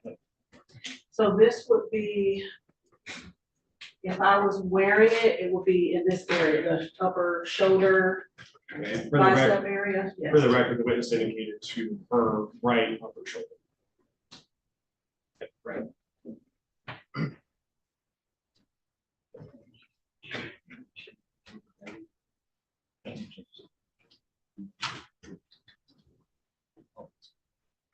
You said shoulder. Are you saying that this picture was taken from the right shoulder area of the hoodie? Correct, like, I had to move the sleeve a little bit to get it in the picture with the ruler and the swabs, and it's like this area here. Okay. I call it the shoulder area. We're going to look at slide 21. And again, can you tell us what we're looking at here? I'm going to ask you a couple follow-up questions. So this is another phenopositive stain. This one is located on the rear of the sweatshirt, on the bottom right exterior of the sweatshirt. And you had, in the last photo that we looked at, it said stain 20, and then this one says stain 28 in the text area of the slide. What is it? How do those stain numbers get assigned? That is for my purposes, so I can keep track of how many stains I tested and what stains I tested. I know if I give it a number, it's just, I start from number one and I just go, it's a tracking system for me, so I will double test the stain. And because we report out the number of stains tested in our system, so that's enough, that's for me to keep track of how many stains I tested. And if you know, how many stains were identified on the black hoodie? I can't recall. I'm going to slide 22. And what are we looking at here for this photo? Those are the cartridges used in the hemotrace test. As you can see, you read them per line. The first two only have the one line, that's the control line, which, because there's no visible line in the testing area, is a negative result. And the third and fifth cartridge have the double line, so those are considered positive results. And that's for stains, the stain numbers are listed there, correct? Correct. And that's stain 20, 28, and 38 that were positive on the hemotrace test? Yes. Going to slide 23. And what are we looking at here in this photo? And at what point in your testing was this photo taken? This was after pheno testing and the AP testing, which was the semen testing. And I put the key there because these are for the results that I wrote on the sweatshirt. So my tech reviewer and whoever's reviewing the photo would know what those meant when they saw it on the sweatshirt. And you would agree with me that the majority of this sweatshirt is covered in your markings, correct? Yes. And going to slide 32 now. What are we looking at here in this photo in the 32nd slide? This is the exterior of the hood towards the back of the hood.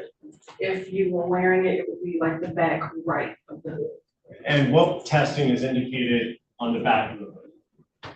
This was viewed with IR, and it was screened with IR first, and then I followed up with pheno testing in this instance. And what was the result of your pheno testing on this area of the sweater? So stain 37, which is at where the tip of the ruler is at the bottom, that was a very weak positive for pheno, and 36, which is upper towards my typing there, that was also a pheno weak positive. And did you do any further testing with this section of the hood because of the weak positive? If you remember. I don't recall offhand.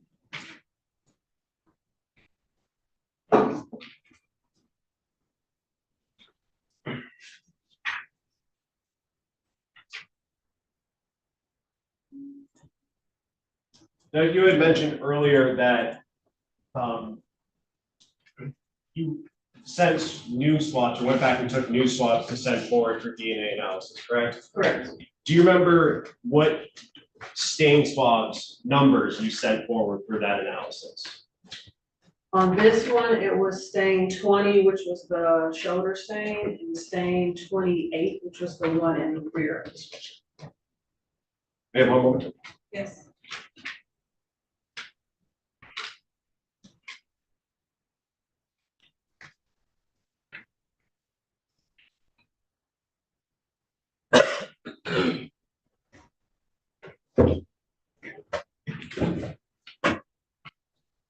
Is there both of those stains, 20 and 28 that you sent forward were phenol positive and chemotrace positive, correct? Correct. There was a third one, I think it was 38, that was also chemotrace positive and phenol positive. Yes. What's the reason you only sent 2 of those 3 forward? I sent one from a representative area, which was the one from here and the one in the back. The other one, like, is available to be tested in the future if necessary, but I selected 2 of the stronger phenol positive stains, and they were hemotrace positive stains. I sent those 2 because they were from 2 different areas on Switcher. Okay. And Before you move on, can you say here, for the record, can you indicate where she was pointing to? yeah, for the record, the witness indicated towards her right shoulder, and then the other area was from the back right side, No, I just wanted the record to be clear. from the lower back. Thanks.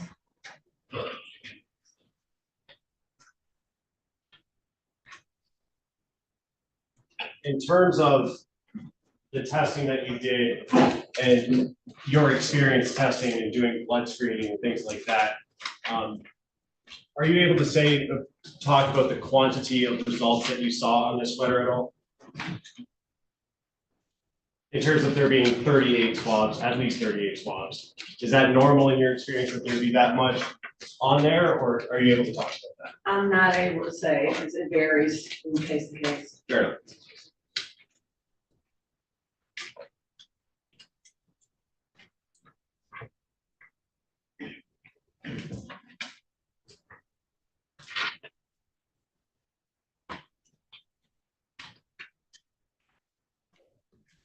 And do you still have record number 8 up there? Or did I take that? No, you. You indicated earlier that the 2 stain swabs that were sent forward were from stains 20 and 28, correct? Correct. And then going forward, they were labeled as ending in 5AD and 5BD. Correct. Are you able to tell which stain number corresponds to 5AD? I will not be able to tell without looking at my notes. When looking at your notes and fresh memory? Yes. Then please do so and then look back up at me when you have fresh.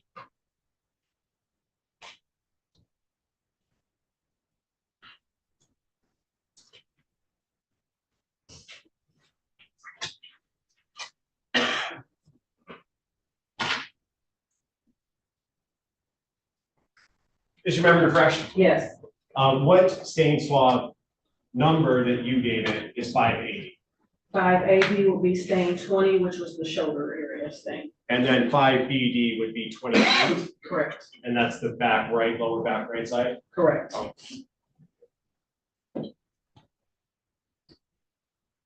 I have another pretty interesting. Who's handling this witness, Mr. Riggins or Mr. One moment off the record.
You ready? Yep. The people of the state of Michigan versus Patrice Denise Johnson, 2460998. Ms. Johnson is charged with count 1, assault with dangerous weapon, police assault, and count 2, domestic violence, set for a preliminary examination today. Aaron? Good afternoon, Your Honor. Shelley Drain for the people, P number 60249. Good afternoon, Your Honor. Matthew Forrest, P73168, appearing on behalf of Patrice Johnson, who's present standing to my left. State your name. Good morning, Your Honor. My name is Patrice Denise. Good morning. Are the people ready to proceed? Your Honor, I'm not able to proceed at this time. The complaining witness was notified of today's date and time. He is not present and I cannot proceed without his testimony today. Based on that, Judge, we would move for dismissal of this matter. Time is now 12:06. The people cannot move forward. I will dismiss without prejudice. Anything else for the record? No, Your Honor. No, Judge, thank you. Okay, you're all set, Ms. Johnson. Thank you. Thank you. Is Mr. Thomas in custody too? Thomas out. Okay. Can you bring in Mr. Thomas?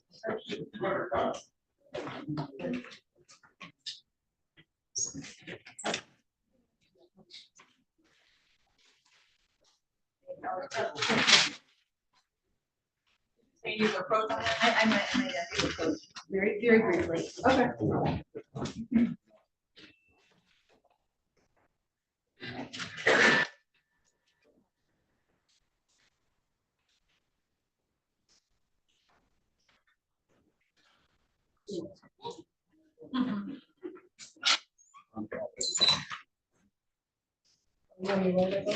She's in custody, so no that.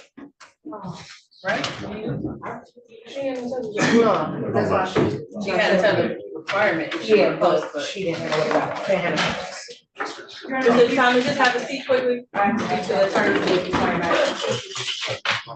Sorry. That's okay.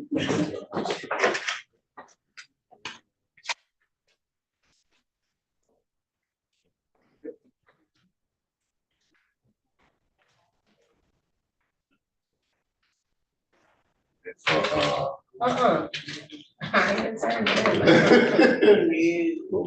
Max Swine.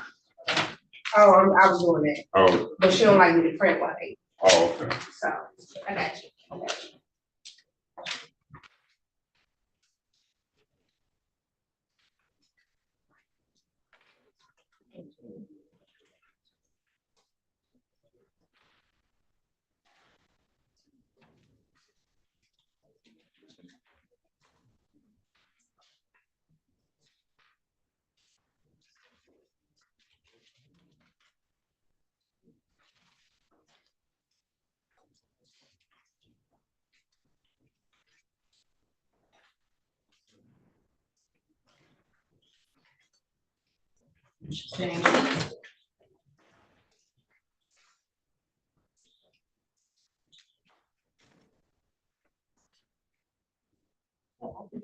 Okay, we're going to call Clifford Thomas. Mr. Thomas, you can just stand right next to your attorney.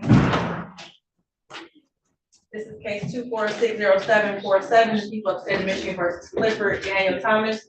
Charged with count 1, home invasion, first degree. Count 2, assault intended to rape, bodily harm, less than murder or by strangulation. Count 3, domestic violence, which is a misdemeanor with an individual offender second offense set for an exam today. Appearances. Good afternoon, Your Honor. Shelley Jones with the people, team number 60249. May it please this honorable court, William Notes, P42796 of the Neighborhood Defender Service of Detroit, representing Mr. Clifford Thomas, who is present. Please tell the judge. Clifford Thomas. Thank you. I'll take right to proceed. Your Honor, I am not able to proceed at this moment. The complaining witness, a Ms. Crystal Stanley, was subpoenaed to be present for court. She did appear in court. She was in the witness room, talking with the victim advocate. She received a call from their child's school indicating that she needed to come to the school. This isn't a medical emergency situation that they called and said you need to come to the school. And she left because of that. So, Your Honor, she does want to go forward with this case. However, I cannot proceed today. I would ask for a brief adjournment. Did you say their child meaning? I believe it's their turn. All my kids. Yes. Oh, okay. Yes. Anything from the defense? Your Honor, I'm objecting to any adjournment. My client's been here and is ready to proceed with his exam. I don't know the exact reason why this woman was here and left. And if the people can't proceed today, I'm asking the court to dismiss the matter. If they think it's important enough, well, they can simply refile. It could have easily been Mr. Thomas, so that it would be his child But he from didn't school, have to. right? She went. So I'm going to find the cause based off of the emergency. She was here and was on time and ready to go. As far as the date, I don't know, I guess we'll start with you, Mr. Notes, because you probably have the most complicated schedule. Give me a moment. Okay. I can't.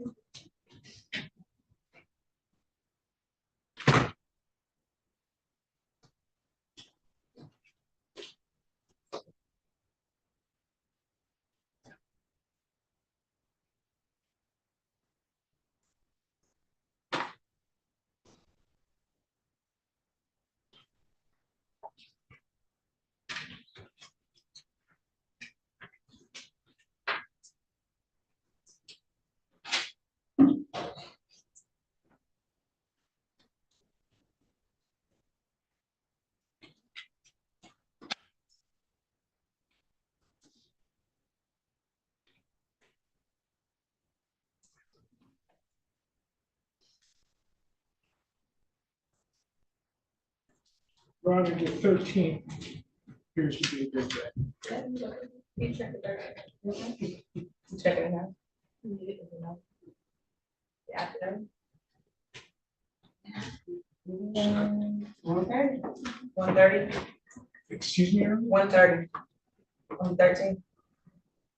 Can I do it anytime earlier than that? How many exams are in the morning? 1, 2, 3, 4, 5, 6. Well, one case is, one defendant has 6 cases. Oh, there's 6 exams in the morning for one defendant. With 5 other exams. It's 11. 11? Yes. That's fine, thank you. No, I mean, no, there are 11 exams already scheduled for the morning. Oh. That was a nice try. Well, you just Whoa. work through this. You just wanna hang out all day on the I 13th? know how good a judge you are. You Well, know, if you Ms. have to, Rainey, if you have if to you- put me in at 1:30, I'll be here at 1:30. Do you want 1:30, Ms. Rainey, or would you like to just squeeze it in? Either way, it's fine. It's gonna be one witness, it's gonna be pretty quick, and so. Is there one set for 9 o'clock? Let's do 9. 9 o'clock, you'll be first. At 9 o'clock? 9 o'clock. Well, thank you so much. You're welcome.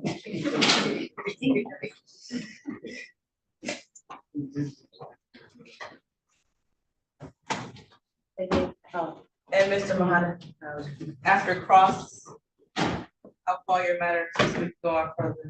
Hearings, okay? Okay, back to Mr. Butts. 24604, excuse me, wrong page.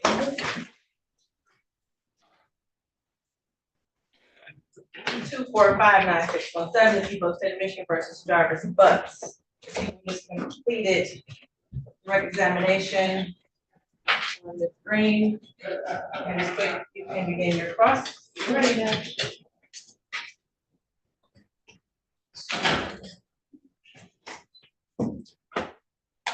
Good afternoon, Ms. Green. Good afternoon. I'm going to start just by going over some of the things I think you testified to make sure that I am clear.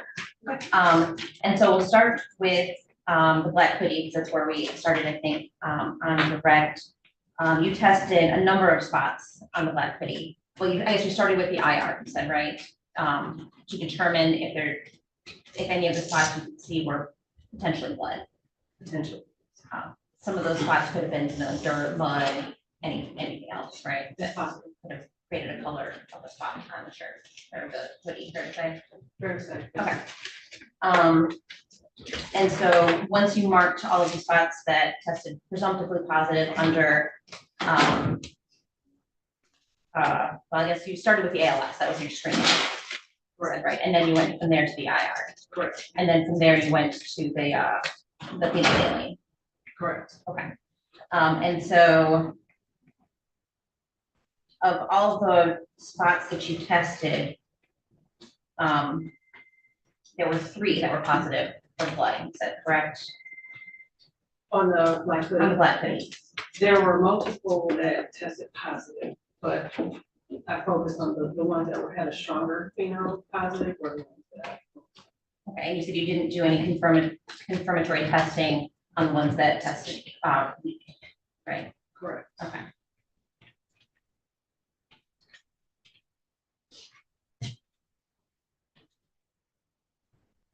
you said of all of those you sent to, for testing for DNA. Yes. And then moving on to the pink jumpsuit, again, you tested a number of spots on the jumpsuit for, failing.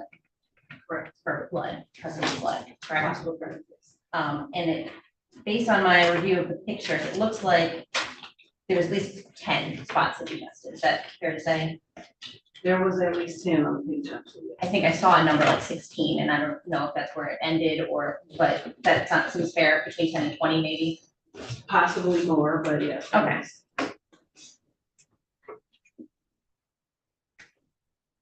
And was there only one spot on the jumpsuit that tested, that you confirmed the blood?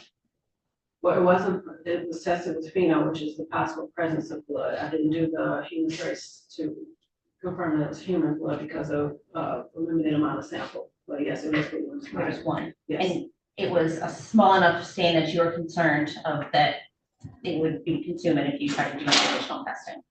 Yes. And that's, we're talking about, just for clarification, the spot on the actual jumpsuit, right? The spot that you were swabbing was small. Correct. Okay. And you don't know what all the other areas on the jumpsuit were that you tested that had different colors? As far as what they were. What the substance was? No.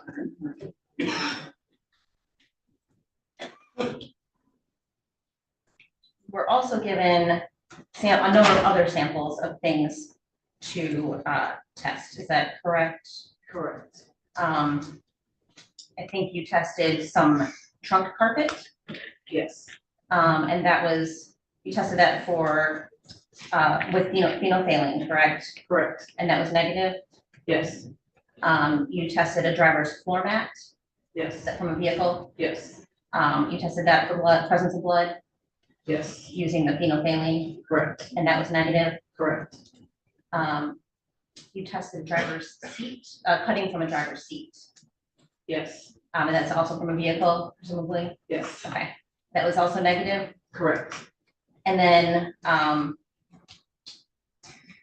there's a sample that was taken from, it says trunk trim. Did you swab the trim yourself, or was it a swab that was given to you to test? Do you recall? I did receive a large plastic piece from a trunk trim that I did test, yes. Okay, and so you tested that also for phenolphthalein, or with phenolphthalein for the presence of blood, sorry. Correct. And that tested negative. Correct. Okay, so of all the things that you tested from, do you know if you were all from the same vehicle? I received parts from what was labeled on the package from 2 different vehicles on different submissions. Okay, do you know what type of vehicles they were? One was listed on the submission form as a Cadillac Escalade, and there was another one, it was a vehicle, a Nissan Sentra, if I'm recalling correctly. Okay.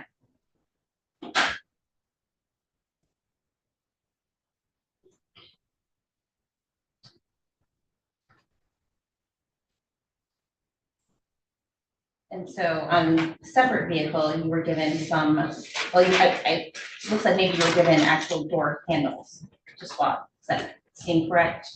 I didn't receive any door handles. I received swabs of the door certain handle. parts of vehicles, yes. Okay, and that was from a vehicle.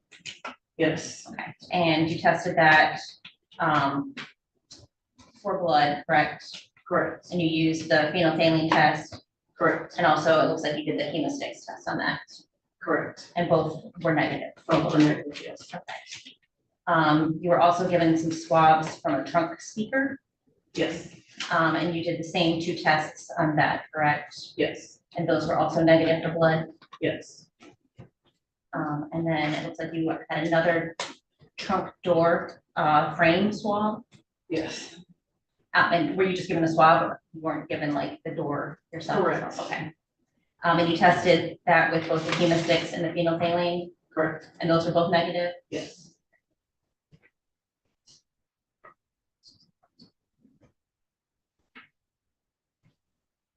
And I just kind of want to talk, I guess, generally about the presence of blood or lack of presence of blood. blood doesn't necessarily, or the presence of blood doesn't necessarily disappear just because you clean something, fair to say? It's possible. But it's possible that it would not test positive for blood, but it also, something that had been cleaned could also test positive for blood still. Even if I don't see it. Correct. Okay. So for example, if I cut my finger with a knife and I get blood on the floor, wipe it with a Clorox wipe, somebody can still test that for blood and potentially see evidence of blood having been there. Potentially. I mean, there's tools like luminol that can detect blood, correct? Correct. And I think you used that in one of your other tests in this case, is that correct? Yes. Okay, so it is used, right? Yes. Okay. Blue Star is another tool that can be used to detect blood if there's an assumption or presumption that it's been cleaned, or to say, It is. We don't use Blue Star though. you use luminol instead. Correct. Okay.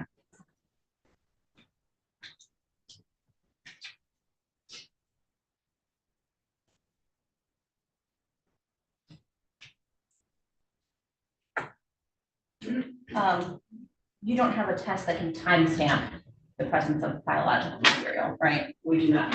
Okay. So you can't testify when blood is deposited, or presumptively blood is deposited on an item. I cannot. You also don't have a test for how it got there. Correct. Okay. I don't think anything else, thank you. Very good. Ms. Green, Ms. Quick just asked you about the samples that tested positive or presumptively positive of the phenolphthalein and the hemostats or hemotrace.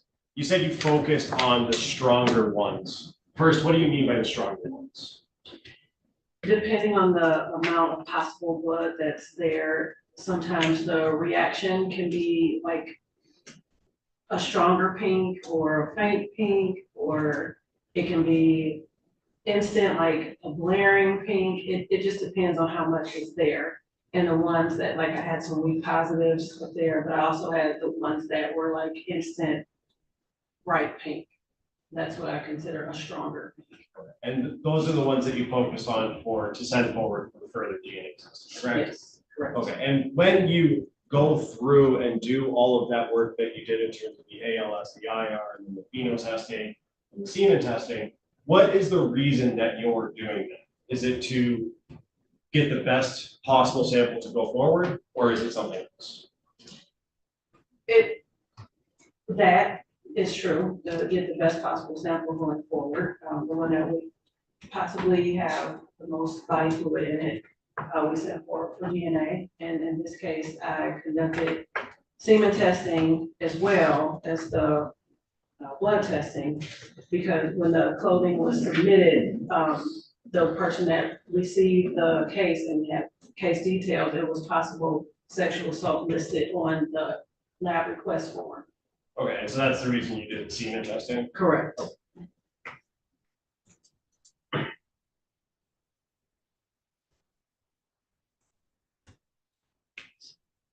I feel like I'll start too.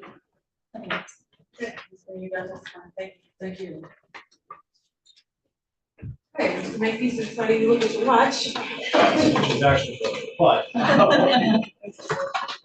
I think with the scheduling of our witnesses now would be the best to see. Lunch break, okay. How many witnesses do you anticipate? Two more? Two. So that'd be the officer in charge and, Christopher James, who's going to be here. okay. We have one matter we have to handle anyway, so how about come back at 1:45, you can finish both of those. I'll leave that to Mr. Okay, possibly. Okay, we'll come back at 1:45 to finish. Testimony from Mr. Brooks. Thank you.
Okay, we are back on the record. This is case 2459617, the people of state of Michigan versus Jarvis Butts. Charged with count 1 homicide, murder, first degree premeditated, count 2 child sexual abusive activity, count 3 criminal sexual conduct, second degree, person under 13, defendant 17 years of age or older, with the habitual offender 4 offense notice with a mandatory 25-year sentence. I do not need appearances. We are continuing from a lunch break with all parties present. And are the people ready to proceed? Yes, sir. Okay, we can call your witness. At this time, you will call Officer Christopher James.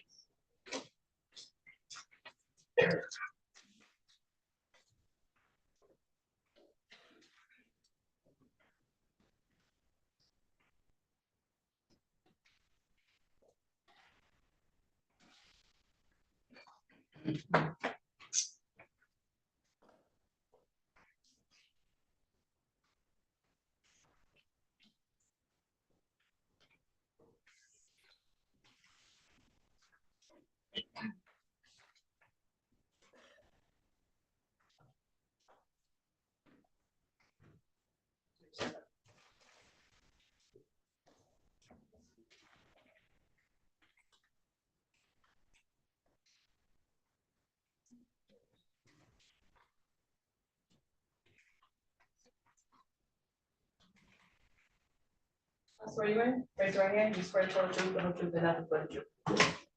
Go ahead and take a seat. Watch your steps going to the back.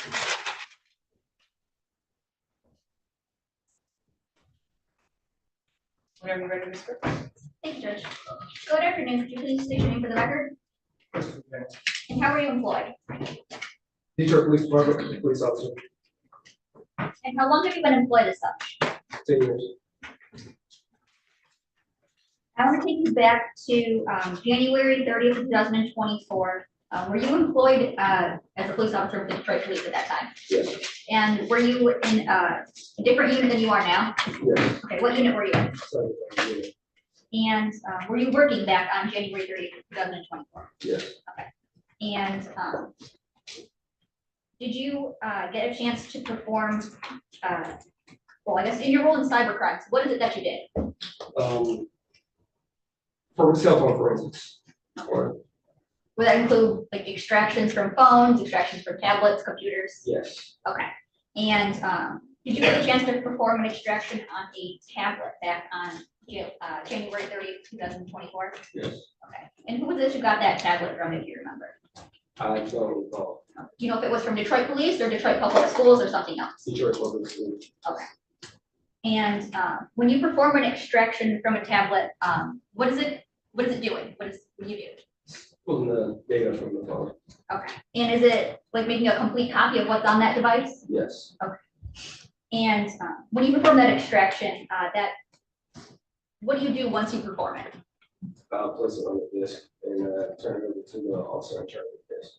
Okay. And that disk that you place on evidence, would that be a fair and accurate copy of the phone extract or the tablet extraction that you performed on the tablet for this case? Yes. Okay. And you're not moved for the admission of just the phone or the tablet extraction.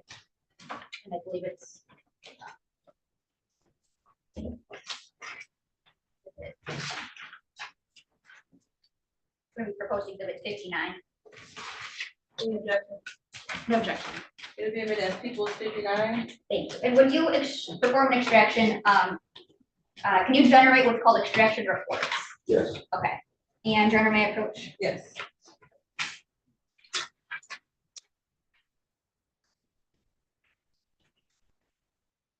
Now, I'm handing you what's marked as proposed exhibit 60. Can you tell me if this is the document that you recognize? Yes. And what is it that you recognize it as? I'm sorry, the door open. What did you say? An extraction summary, a report, a summary of Okay. And is that the report that was generated for the tablet extraction that you did? yes. Okay. And is that a fair and accurate depiction of the extraction that you performed as it relates to this tablet device, which contains contact? And I move for the admission of people proposed exhibit 60. Any objection? No objection. Okay, Officer James, can you please pull that microphone off the ledge? Find the microphone, it's hard. You can pull the whole thing off. Thank you. And officer, what Your Honor, may I publish? Yes.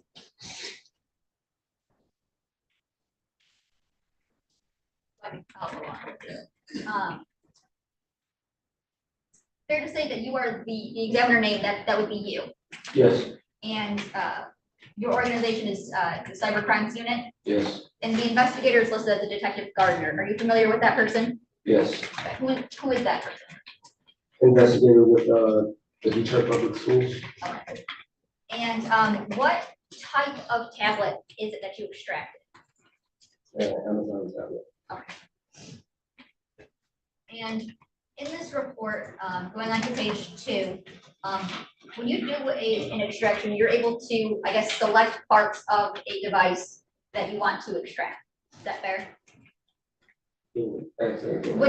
When you run a report, are you able to select parts that you want to run a report for? Yes, Okay. And so in this case, as it relates to contacts, on page 2, tell me what type of contact is number 1? Instagram, Okay, and what is the name associated with that? J-Bone, And what's an interaction status? the chat participant, Okay, and do you know what that means? that they would be involved in the chat.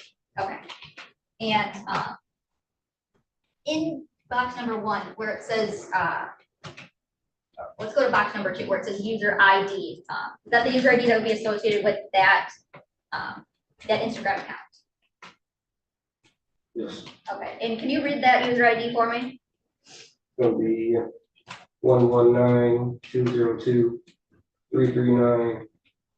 119-202-339-467-400. I'm talking about for row number 1. Well, number 1, Yes. 262-854-051. Okay, and what's the username associated with that? J-Bo back to the money. And there is a contact number 2. Is that fair to say? Number 2 in the box.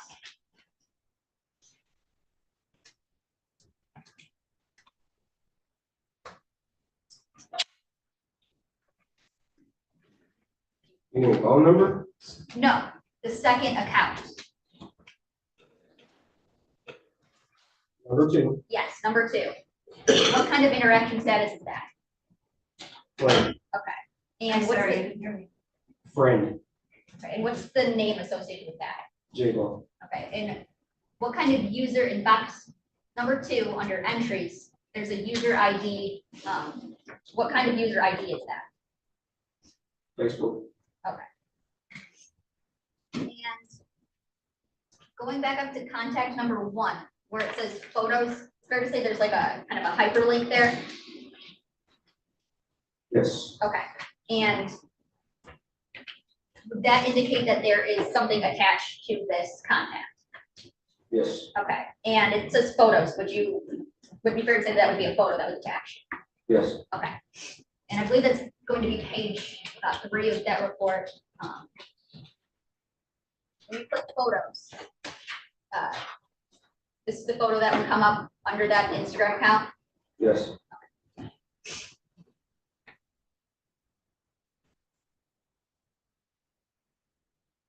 Nothing further, George.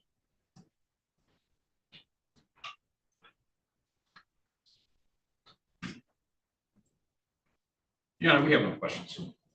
Okay, you're gonna testify. James, thank you.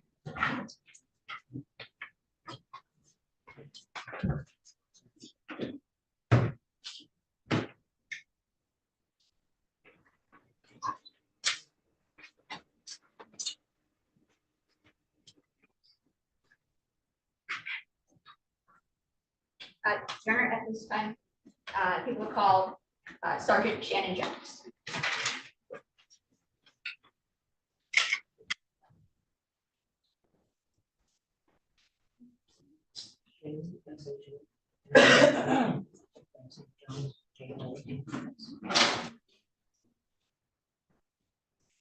You swear to tell the truth, the whole truth, and nothing but the truth. Yes, ma'am.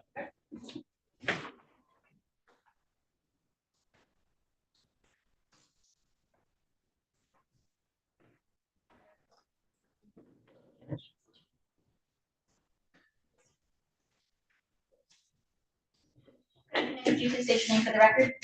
Shannon Jones. And how are you employed? I'm a sergeant with the City of Detroit Police Department. And are you assigned to a special unit or division? Yes, And what is that? I'm assigned to homicide, missing persons unit. And how long have you been employed in that role? I've been at missing persons since 2013, And before that, where were you at? patrol. Okay, and how long were you there? I've been on the department for a total of 24 years. So throughout the prior years to missing persons, I had various assignments. And what is your role in this case? I'm the officer in charge. What does it mean to be an officer in charge? So I'm in charge of reviewing all the evidence and spearheading the investigations, looking into all the facts and possible suspects and information that's brought to the case and to compile it together. And what would be some common duties that you would do in partaking in those roles? When it comes to missing persons, specifically those type of cases. Yes. So a missing person case, when someone's reported missing, we always go out to the home, search the home, talk to family and try to get a good timeline of when that person was last seen, their common habits, where they are supposed to be, has any patterns changed, are they not going to school and not going to work?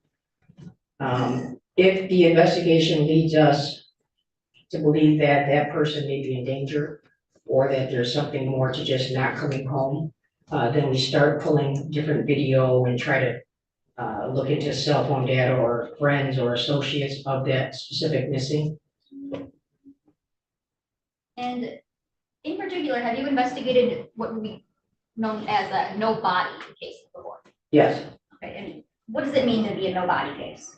That would be a missing person that we have come to the conclusion is a victim of a homicide. However, we were unable to locate or recover the body.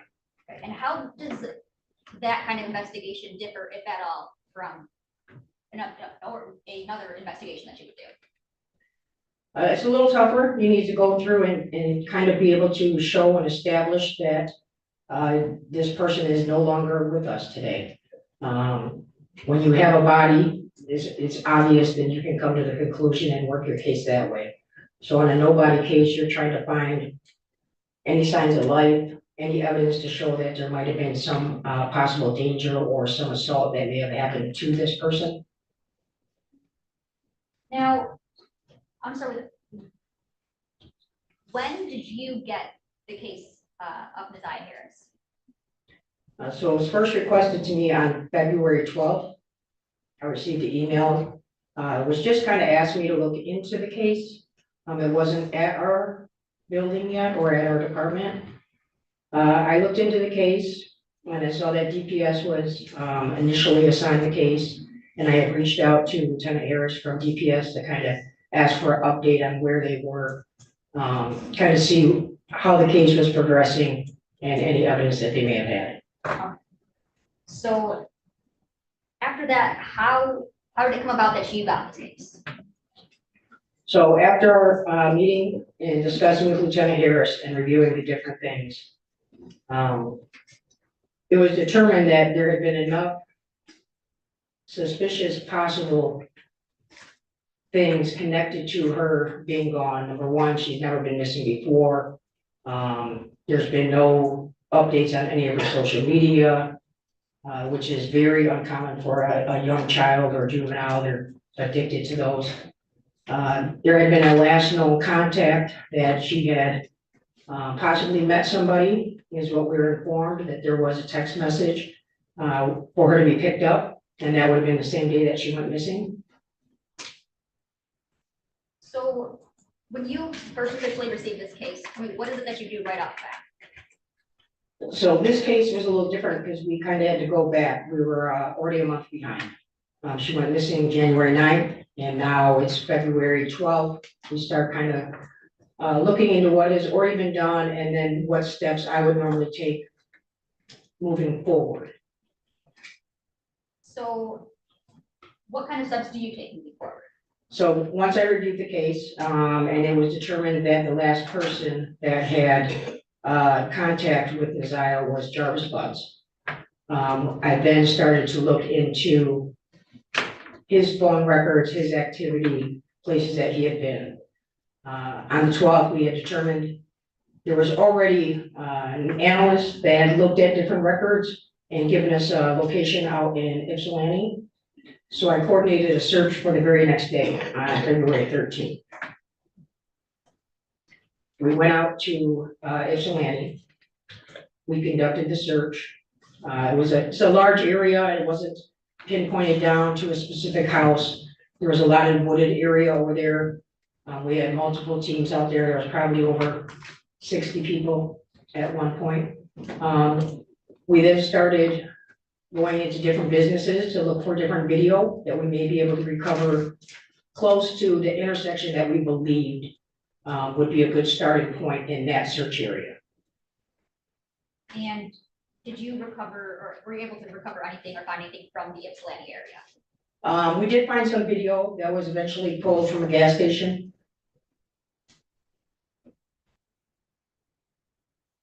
And what was, I guess, the condition of that video? So the video is from a gas station. It shows the intersection, I believe it's Michigan and Carpenter, which is actually, I think that is like a Springfield township. It's kind of like a little small city just outside of Michigan. At that point, we didn't know exactly what we're looking for, so we just kind of pulled like the window that we knew the devices were out there, specifically Jarvis Butt's device that was out there. So we kind of just pull all of that video before we lose it. And then as we gather more information, we can kind of go back and look at the video to see if there's something now that we can focus in on what we should look for. Okay. Now, that brings up a good point. You said you're a month behind on this investigation. Yes, So, that, fair to say, being a month behind would cause you to potentially lose critical pieces of evidence. yes, Okay, and some of those pieces of evidence, fair to say, could be videos. correct. Okay. Why would it be that you would be losing those videos? So most video systems and every business is different. You got green light, you have businesses and people that have their own residential cameras or property cameras. And it'll vary. Some of them start overwriting in 48 hours, some of them is a week, some may last up to a month. It just depends on how large their system is and how much data it can hold. And is that a struggle that you encountered in this case? Yes. And where is it that you encountered that? So there's several cameras and videos throughout the entire route of travel that later in the investigation we were able to identify. But as we identified those locations and went to see if video was still able to be there, it had already been overwritten or was not available. Now, I want to take you back. You did the search in Ypsilanti. Did you do any other searches kind of immediately at that time? Yes. Tell me about one of them. We're gonna go through that, but start with one of them. Okay. So after we didn't find anything in Ypsilanti, I've kind of got to go backwards a little bit and go back to who we had known was the last contact with her, which was Mr. Butts. So we did a search warrant for his home. Later, I believe it was like later that night, 13th into the 14th, we had kind of worked all the way through. We did a search warrant to obtain his cell phone so we could try to do an extraction. We contacted the jail to look through his property. There was no cell phone in the property. We then ordered the jail calls to see if there was any conversations, anybody that he had talked to. We knew that he had turned himself in on February 7th. As we started to listen to those jail calls, there was a call where he had asked his shop partner, Cordell Wright, to retrieve a phone out of a vehicle. We then went and picked up Mr. Wright and brought him down to our headquarters to talk to him about the cell phone. He did confirm and he acknowledged the phone call. He said that vehicle came up there was a Tahoe, Tashi's vehicle, Tashiana, and that he had looked in the back seat and tried to find where the phone was that Mr. Butts kind of described where he had hid it in this vehicle. He said that he was unable to locate it. So at that point, we then, did a workup on Tashiana to find out where she lived, what type of vehicle she had. It matched, the description that he kind of described. We did a search warrant for her home in an attempt to locate, the cellular device and any other possible evidence that may, help us and direct us to where Desire is. Okay, so I'm gonna backtrack a little bit. You started off with did you search warrant at, Mr. Butts' home? Yes, And would that be the one on Wilshire? yes, Okay, and did you find anything at his house? yes. And what is it that you found? So from his home, we had recovered, there were some electronic devices. We recovered some phones, maybe a tablet. And we recovered his ID, wallet, and a firearm that was with his wallet. I believe there was 2 actual firearms, and then there was a long gun, a rifle that was in the closet. And did that search warrant include a vehicle? Yes, And what kind of vehicle did it include? it included all vehicles that we believe may be associated. At that time, we impounded a Cadillac Escalade. Now, you said at that point you knew that Mr. Butts had turned himself in to, is it the Wayne County Jail? Yes, And that was back on February 7th, 2024. correct. And at that time, did you know how long he was serving his sentence for? We had got information that he was possibly gonna be there till December. And that would be completely unrelated to, that sentence is completely unrelated to your investigation? Yes, Okay.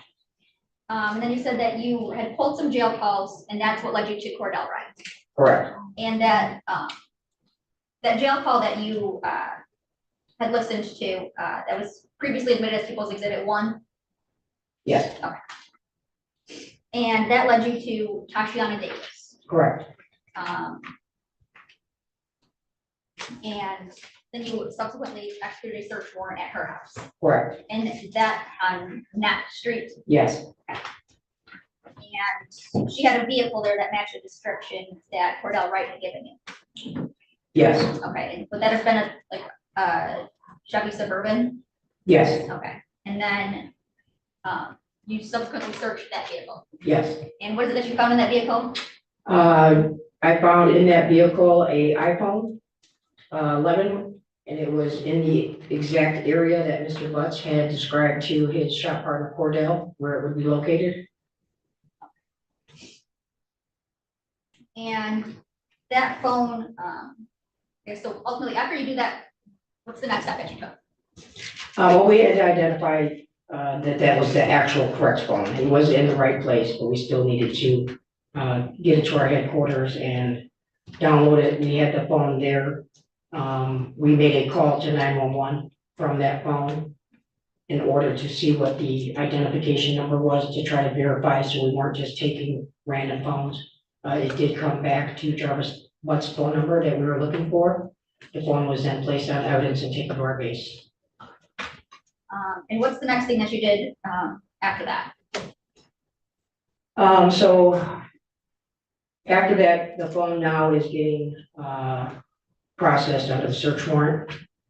It is given to, I was given to Sergeant, or I'm sorry, Detective Markle, where she processed that. We then continued, we had searched the residence on Wilshire, we had searched Neff, we also executed a search warrant at 9,000 Connor. And what's $9,000? 9,000 Connor is the location that was identified that Jarvis Butts worked at with his shop partner. And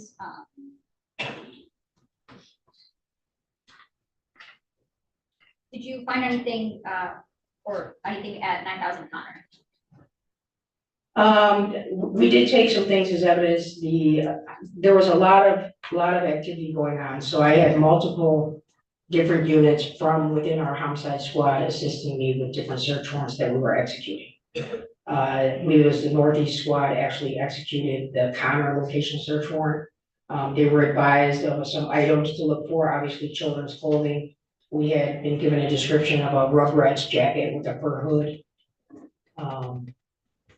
We were given the clothing description. At that time, we were told that the shoes were possibly blue and white Nike shoes that we had been looking for.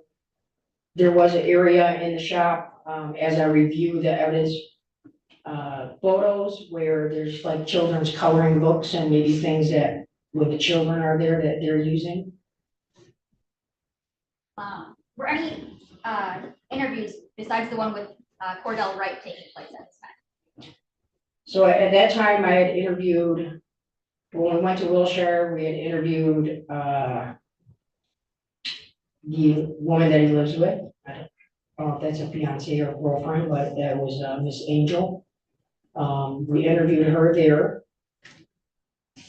Tashiana was in the hospital when we had executed the search warrant at her house. I had had a conversation with her on the phone while we were there, her children were there.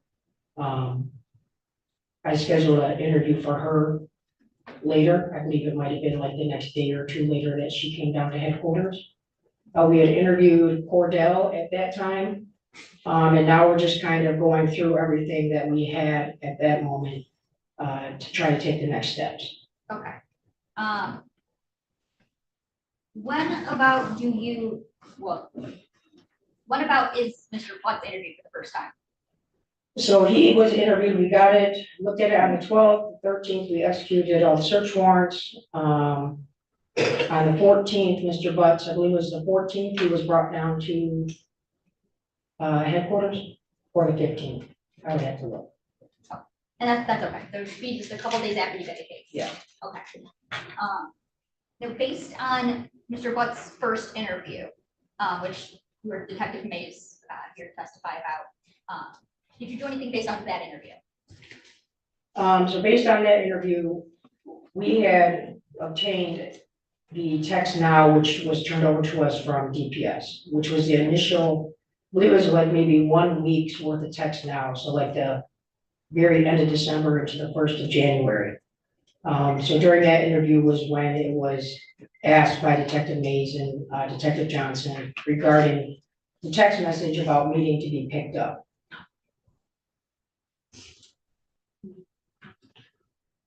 Now,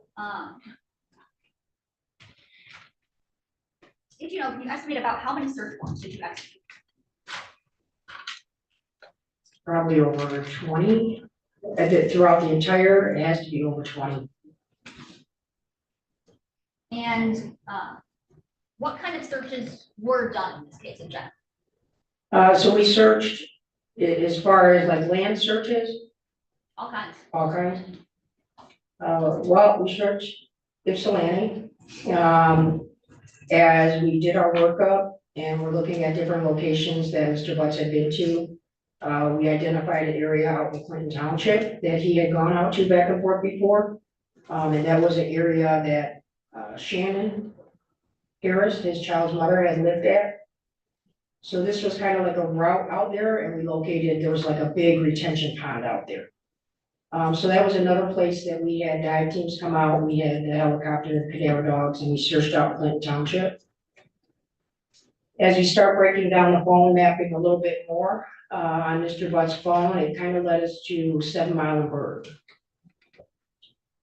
What's out in 7 Mile and Bird? So 7 Mile and Bird, there is a vacant parking lot on the southwest corner. It used to be a golf course. So the entire south side of 7 Mile from Bird, then heading back east, used to be a golf course, which is now shut down. And then on the other side of Bird, there's a parking lot where it has like a vacant building, which used to be the clubhouse for the golf club. And then right behind that parking lot is the Rouge River. And when's the first time that you get out to 7 Mile and Bird? We went out once. It was probably maybe a couple weeks later that we went out there. We went out there once, and I remember it had snowed. So when we went out there, It wasn't as easy to search. We're kind of looking if somebody was just placed out there or if something was easily identifiable, but because of the snow, we knew that we were gonna have to come back again once that melted, because it'd be easier to see under. And so you go out there again? Yeah, we've been out there multiple times. I've probably been out there 7, 8 times, all with various dive teams. We searched the complete river from 8 Mile all the way down past 96 on foot with cadaver dogs in boats in the water. There's several log jams. We had state police actually had their helicopter fly the entire route so we could GPS all the log jams. We had to coordinate with specialized teams to come in to help cut these log jams apart, which go throughout the river. And then throughout the season, obviously we had some rain, so the water goes up and down, which now brings the debris onto the land. So you have to actually search the land a couple hundred feet. And some places that the water has pulled debris. We searched the homes, as I said, searched the vehicles. So when you're out there at 7 Mile and Bird, do you have an idea of what you're looking for? Yes. Okay, and what was the idea of what you're looking for? So initially when we were out there, again, we had the clothing description, we had the picture of her that she had sent that night or that day that she was missing on the night. So we were looking for the black hoodie, we were looking for, again, initially we were told blue and white gym shoes. Now, is there a time where that changes? Yes. Okay, and what is it that makes that change? So as we go out to areas and search, when we leave, a lot of times large community groups may go out there, right? And they saw that we were at Summerburg, and I know people come out there to help. There was a group that had been out there and they were recording and they saw a pair of Nike shoes, which were the red and black. We were alerted of those on our initial search. It's documented in our river search report. But because we weren't focused on the red and black, when we were looking for blue and white Nike shoes, we left them there, but we did GPS the coordinates. So that would have been Border Patrol Agent Wyatt Barnes? Yes. Okay, you heard his testimony? Yes. All right, continue. Yeah, so on our initial search, we knew they were out there, the pink hoodie was identified, but we didn't collect them, because again, we didn't have anything about a pink hoodie or a pink onesie. And the shoes weren't matching, and there's a lot of clothing out there. There's a lot of shoes out there, there's people's clothes, there's all type of debris, so I can't collect every single piece of clothing and article that we find. Later, I get the information that as the search team is out there, they had called 911 because they saw these shoes. And they posted a picture of these shoes somewhere or sent it to Naziah's brother. Naziah's brother then reached out to me and he sent me a picture of Naziah wearing the black and white Nike shoes. Once I saw she had the exact same shoes on, that are depicted, that were described out there, I knew immediately where to go. I gathered a couple members of my team and we immediately went back out to where the shoes were GPS located and recovered the shoes. As we were there, that's when we found the black hoodie, and then the pink jumpsuit that had been laid out by Agent Wyatt. Okay. Now, as it relates to those red and black Nike shoes, you had a photo that they were associated with Naziah in some way. Did you ever end up asking Annette to see if those shoes were still in Naziah's possession? Yes. Okay. And did you ever end up recovering those pairs from Annette? No. So after you recover the pink jumpsuit, the black hoodie, the shoes, what do you do with them? Those are all, well, the evidence techs collect them, they're placed on evidence. Those items were wet, so I had to wait, obviously, for them to dry. Once they're ready to be processed and they're finished drying, then I create a lab report. And items are selected and turned over to the state police lab for processing to look for any type of DNA evidence. Okay, so once those are placed on evidence by the lab tech, you're the one who then submits them to Michigan State Police. Yes. Okay. There may be some of the lab reports where I had gathered the evidence and one of my partners had gone down and physically took the items to the lab, which is all in the same building.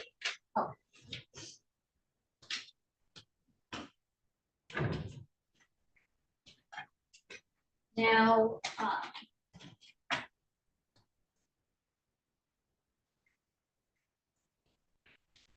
I believe you said at least one time when you were out at 7 Mile and Bird, it had been snowing.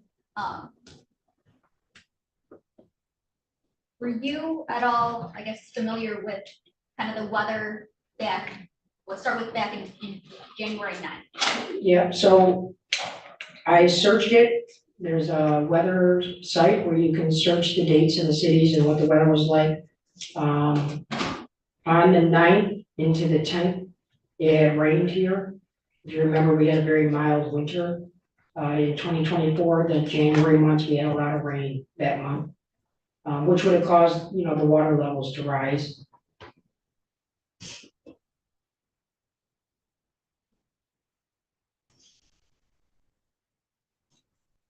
Now,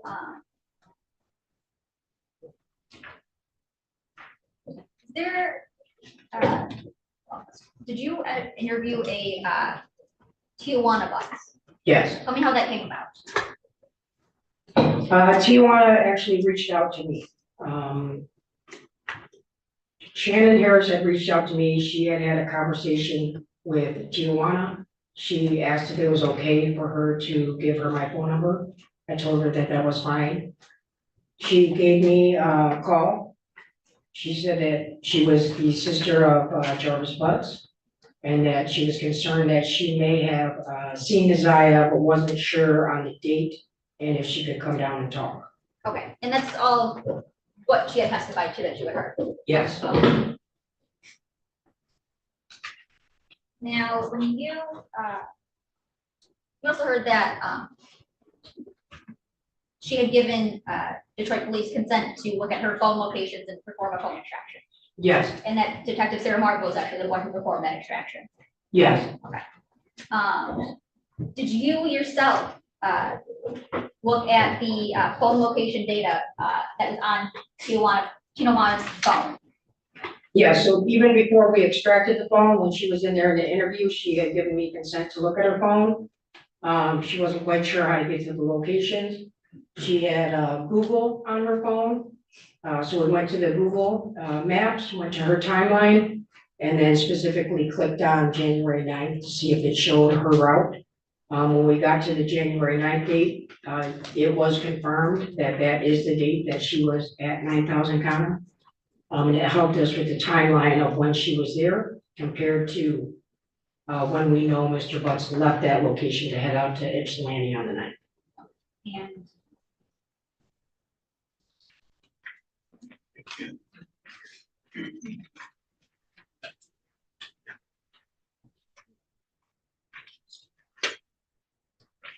And may I go to local code exhibit 85? Yes. I mean 58. Sorry.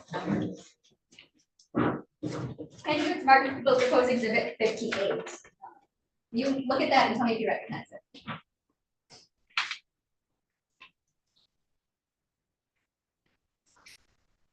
Yes, this is a Cellbrite extraction report that was conducted by Detective Marco for Tijuana Butts cellular device.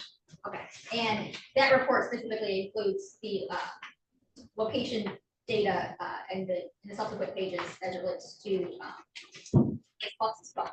Is that fair? Yes. Okay, and is that fair and accurate depiction of the screenshot photo locations, location data from Tijuana Butts' phone that you observed that the day when you interviewed? Yes. I move the admission to People's Proposed Exhibit 58. No objection. Be admitted, People's 58. Thank you. And I want to direct you to the, I guess it's going to be page 3 of the, both 4 of the report.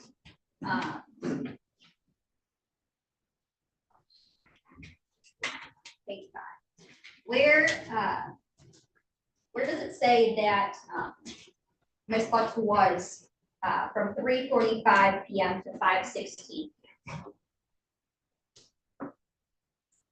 So it gives the location described, it's on here, it says Sitco, and it gives the address of 9,000 Counter Street, Detroit, Michigan, 48213.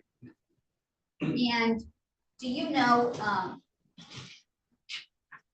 whether, or do you know Mr. Butts's, 9,000 Connor Auto Shop to be, connected with the gas station? Yes. Okay.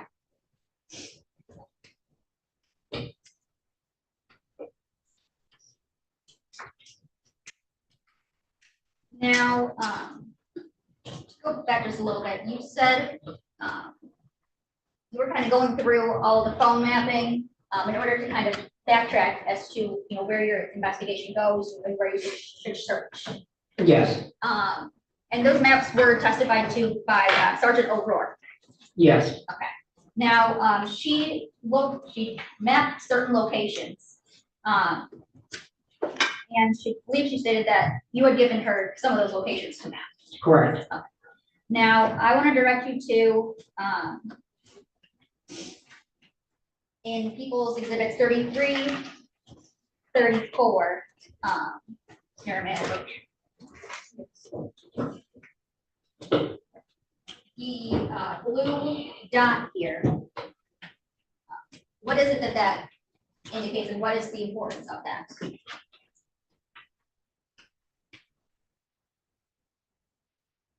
This blue dot is going to be 9,000 Counter. Okay, and that's the address associated with Mr. Buck's auto shop. Yes. Okay. And is that the same for Exhibit 34? Yes. Okay.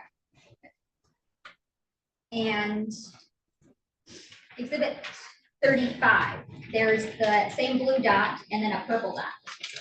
Tell me, what is the significance of the purple dot? The purple dot is going to be the residence that Mr. Butts resides at on Wilshire. And in Exhibit 36, on page 2, there's like another, it's like a pinkish kind of purple dot. Can you tell me what is, oh, I'm sorry, red dot. What's the red dot indicate? The red dot is going to identify 20,000 Harper, which was the Park Crest Motel. And on page 4 of 4, there is a lighter purple dot along with that red dot. What does the purple dot indicate? That dot is going to indicate 4 East Alexandria. Okay, and what's the significance of 4 East Alexandria? Mr. Butts has a different girlfriend that lives at that location.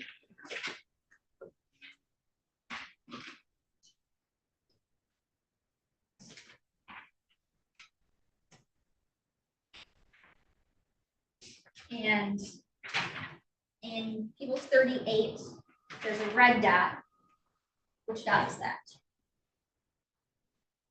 That would identify 7 Mile and Berg. Okay, and is that the same 7 Mile and Berg? You tell me. What was found at 7 Mile and Berg area again? 7 Mile and Berg area is where we identified the hoodie, the pink jumpsuit, and the shoes. And it's also the area that Mr. Butts' phone was mapping with. There's an additional search area that I did not include when she had asked me before. And that was where the ID was found. We had found the ID or received the 911 call for the ID before we went back the second time out for the shoes at 7 Mile and Berg. So we had also searched all the Evergreen. There's the Henry Ford High School over there. We searched behind the school, the wooded areas, and all the vacant homes in that surrounding as well. And that would have been the ID that Ms. Smith had recovered. Yes.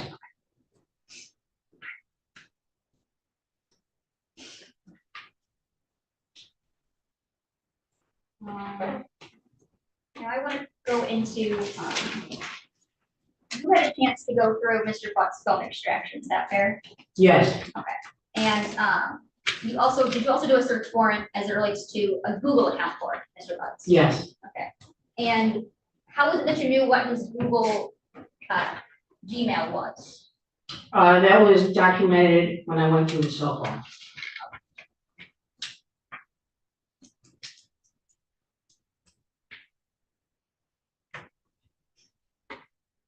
And you got a chance to go through, you sent a search warrant to Google for it, right? Yes, Okay, and you got a chance to go through that search warrant return? yes, Okay, and that's the search, or that's the Gmail account that would be associated with Mr. Butts. correct.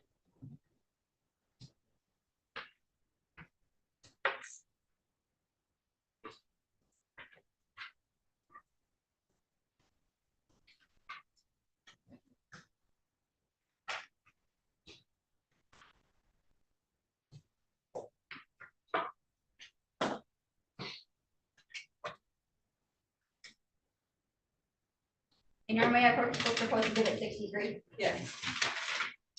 And you propose to give it 63. Can you tell me, you recognize what it is I just handed you?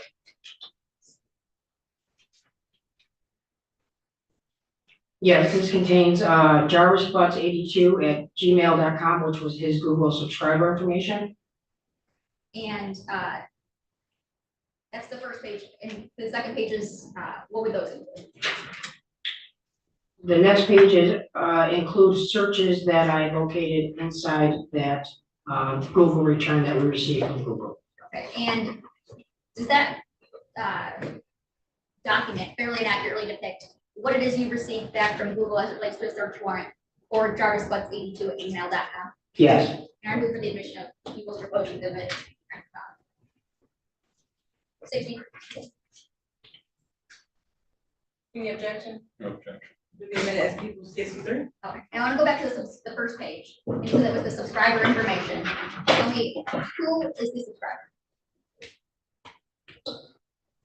so it has a Google account ID number, then it gives a name that says Jarvis Butts.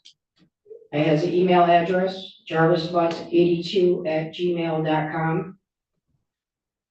There's also a phone number that's connected to it, which is 313-585-8719. And is there a birthday associated with that?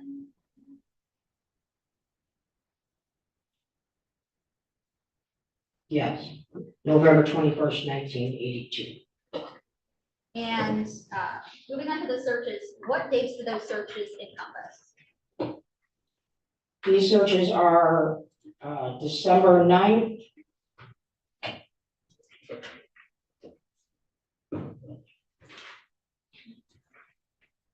What year? Yep, December 9th, 10th, and 11th of 2023. Okay, and it's fair to say that those are the entirety of all of the searches from those days. It is not all of them, no. Those are just select ones from the Google return. Yes, All right. Starting with December 9th, tell me which ones that we have in that exhibit. so the first, you want me to read the ones that are just highlighted, or you want me to start at the top of here?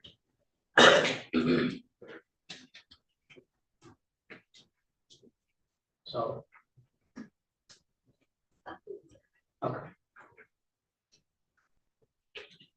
Just start with the ones that are highlighted. Yeah, so this search was December 9th, 2023 at 3:32 UTC time. So you would actually have to subtract 5 hours, which would make it the night of December 8th.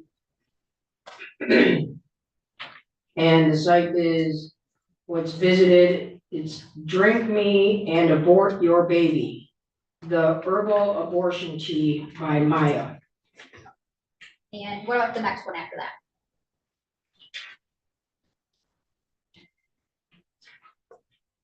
There is a site that's visited on December, it says here December 10th, 2023 at 9:32 PM UTC, so -5. And the site visited is plannedparenthood.org/learn/abortion/the abortion pill.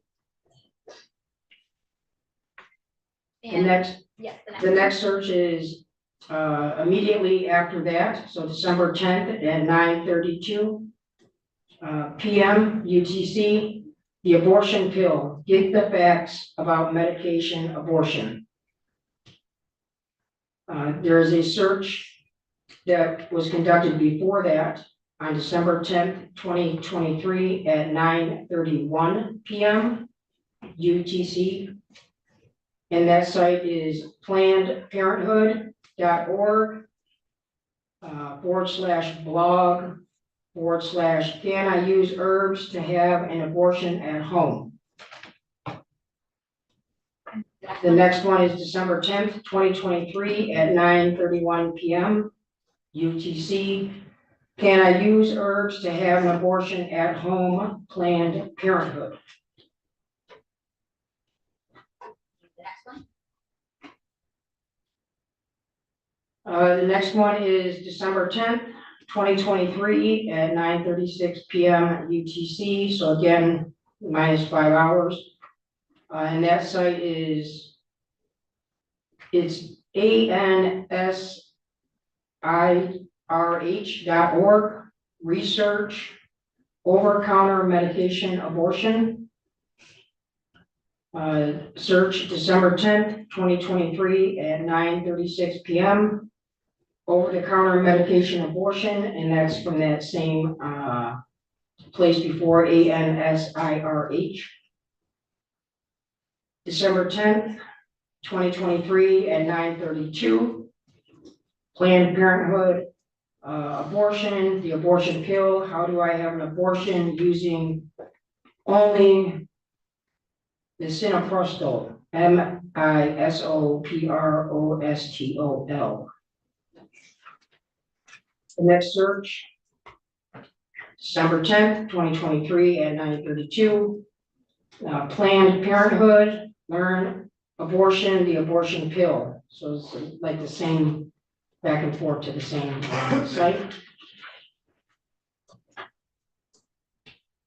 On December 11th at 11:43 PM UTC, so minus 5 hours. Specifically is searched is, can I drink red antifreeze? Again, that same item is searched again right after the same time, 11:43 on December 11th, 2023.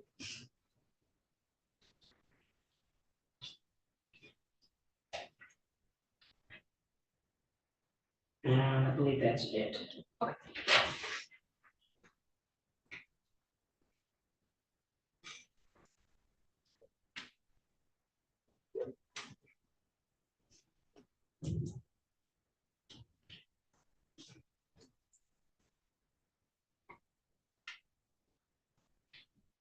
Now, in that phone extraction that you went through with Mr. Butts, that Detective Markle had admitted, were you able to go through and I know you had mentioned there was the Text Now app and Text Now phone numbers Yes. that have been associated with Messiah. Yes. When you went through Mr. Butt's phone extraction, did you find any of Messiah's Text Now numbers? Yes. Okay.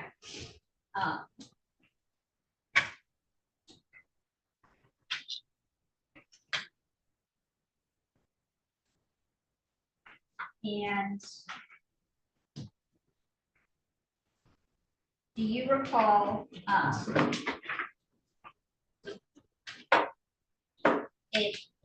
what was on his phone?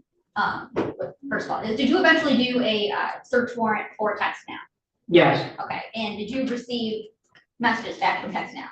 Yes, so the initial Text Now messages, again, DPS had done those and they had only gone back like a week. I had another search warrant submitted to Text Now and requested to go back to January 1st of 2023. And when you found these Text Now messages on Mr. Butt's phone, did those include all of the messages that you got back from Text Now or just only parts? It's all the messages through text now that were to that number that was assigned that Naziah was using on text now. That's what you got back from text now. Yes. But I'm talking about on Mr. Buck's phone. Oh, Mr. Butt's phone specifically was just the messages from text now between him and Naziah. Okay, and did it include everything that you received back from text now, or? No. Okay.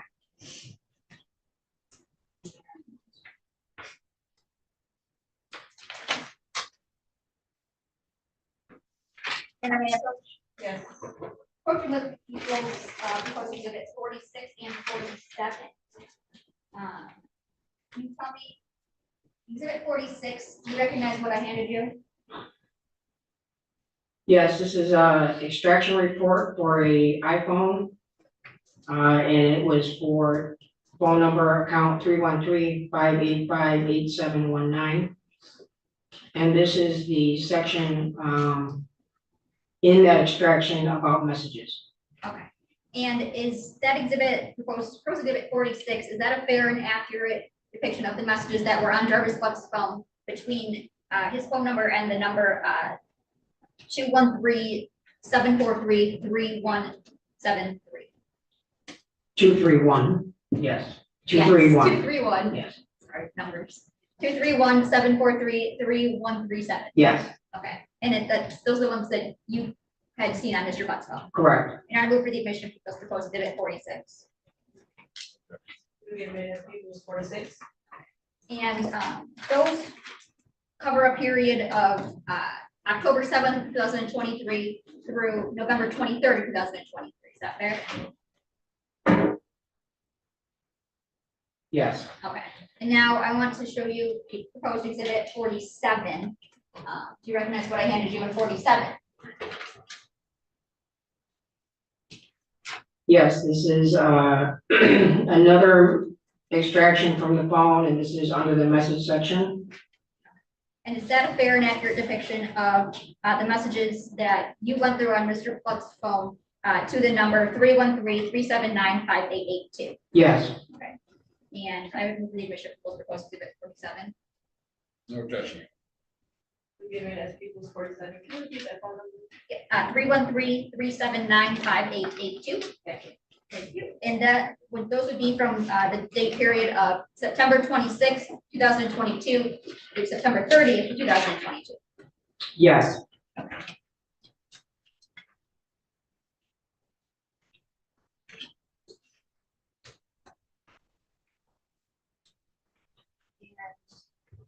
Now I want to show you what's already been admitted as people's exhibits 15 and 16.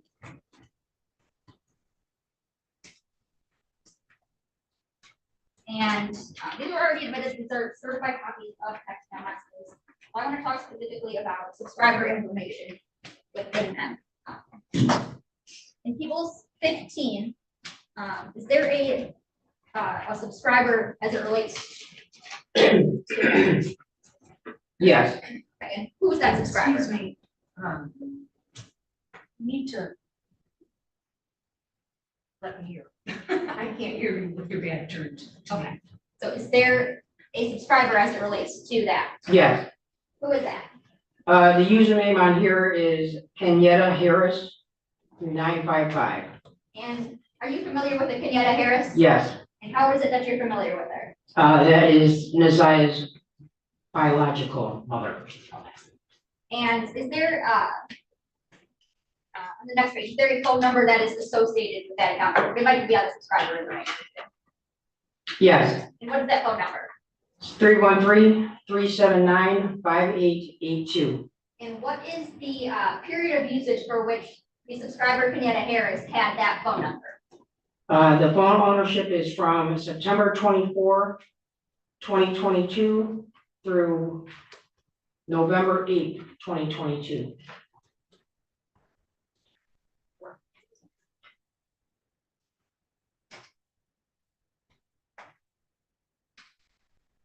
And for the subscriber information in people's 16. Can you tell me who is the subscriber there? The subscriber here, the username is Naziah Harris 74. And is there a phone number associated with that? Yes, What's that phone number?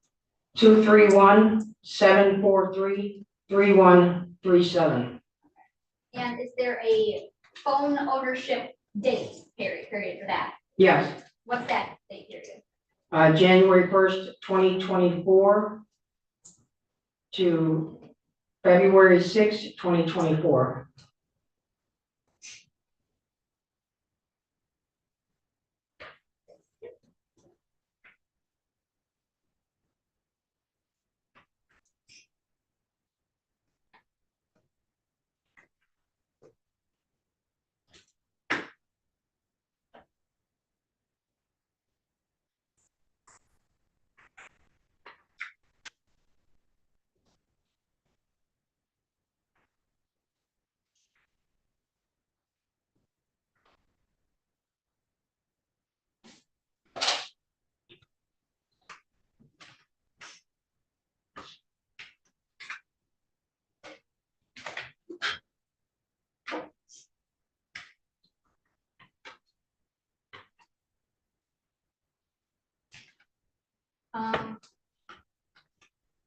Are you familiar with the location of 17500 East Warren Avenue in the city of Detroit? Yes, Your Honor, may I approach? Yes. And showing people's 4, 5, and 6 already admitted. How is it that you're familiar with that location? this is Frank's Auto Repair. It's located on Warren, right at Neff, 17500 East Warren. This is a location that Jarvis Butts worked at prior to working at 9000 Con. And that's in the city of Detroit, Wayne County? Yes,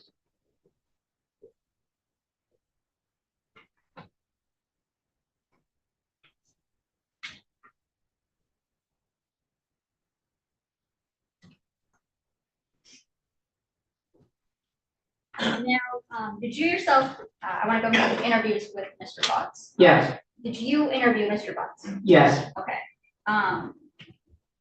I want to start with an interview back on May 31st, 2024. Did you see the person that you interviewed in the courtroom today? Yes, Okay. Can you point to him, tell me the color of the clothing that he's wearing? yes, he's sitting behind the defense counsel. He's wearing a face mask and he has the Wayne County green jumpsuit on. And Your Honor, with the record reflected, when it says identified defendant Jarvis Butts. And we've been talking this whole time about a Jarvis Butts. Is that the same Mr. Butts in the courtroom today? Yes, Okay.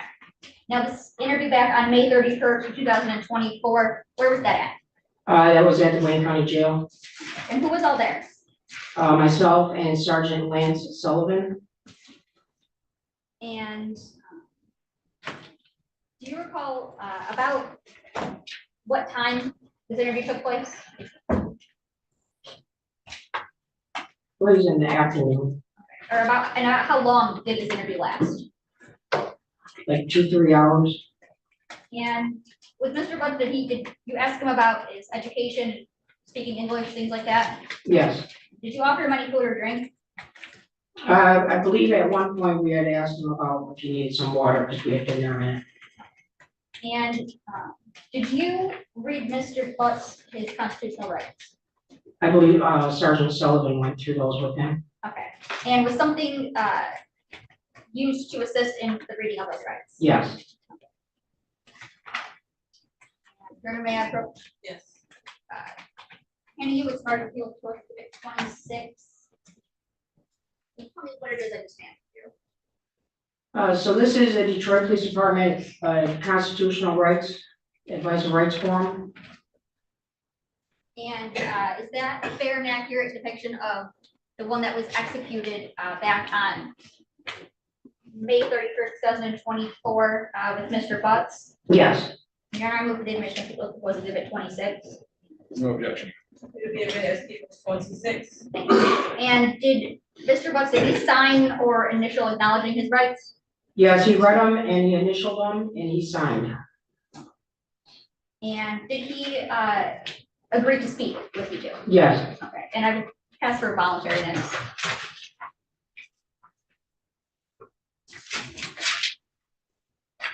Sergeant Jones, you came to interview my client on May 31st, correct? Yes, It was you and you said Sergeant Sullivan. yes, Were you aware he was represented by counsel at that time?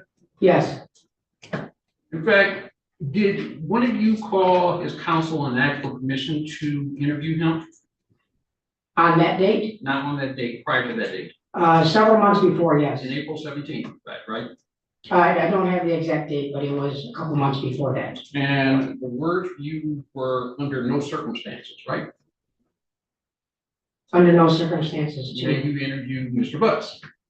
well, that's not true. You were not told you could not interview Mr. Butts? Judge, I would object, this is a legal argument, only the client themselves can enforce their right, a defense attorney cannot enforce their right to remain silent. I just asked a question, was she told not, she couldn't interview? So on, One second.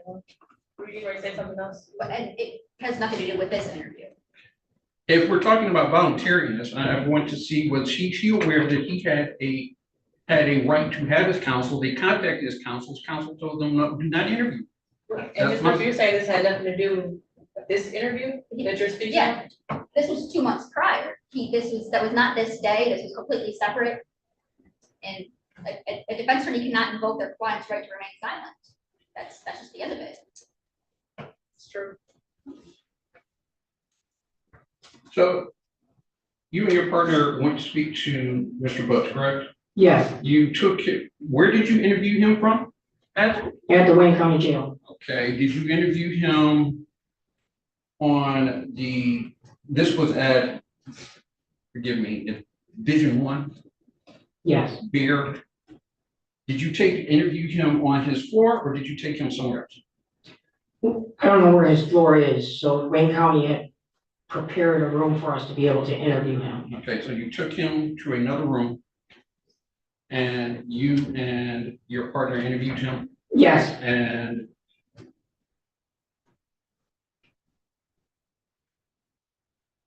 you gave him his constitutional rights and you did not give him food or water, correct? correct. You don't know what time of day this was? Well, I just saw the form here, so I see it's about 1 in the afternoon. Okay. Were you aware that he was working at the jail? There had been a conversation that he was given some small duties, but that it had been taken away from him. Okay, do you know if he had worked that day? That I do not recall. Okay, and do you know if he had actually been to sleep prior to you visit? When we talked to him, he didn't seem sleepy. Do you know if he had anything to eat prior to you visit? He did not complain about being hungry.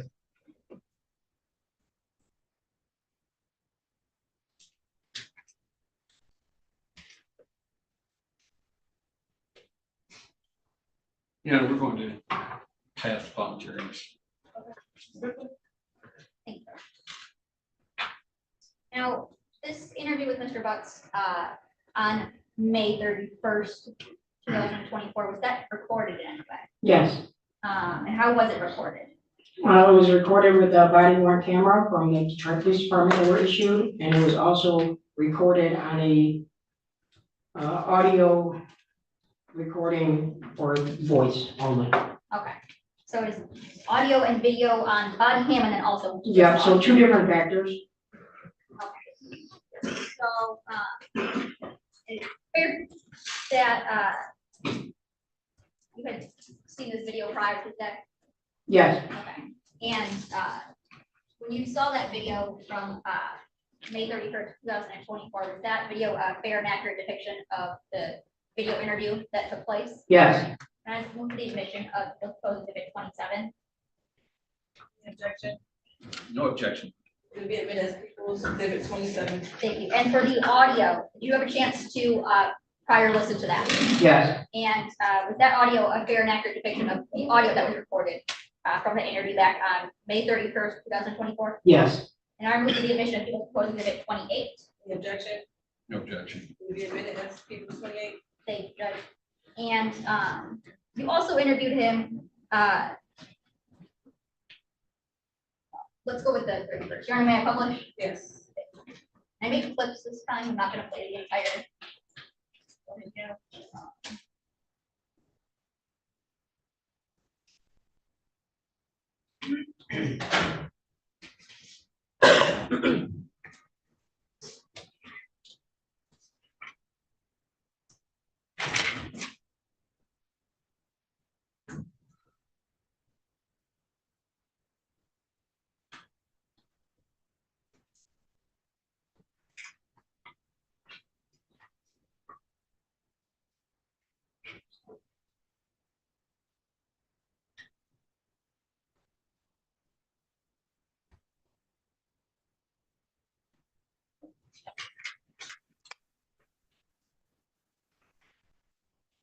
For the record, this is from exhibit 26 and it's clip 1. Our auntie is my children's mother. Right. She even reached out. You know what I'm saying? So, and we have a great relationship.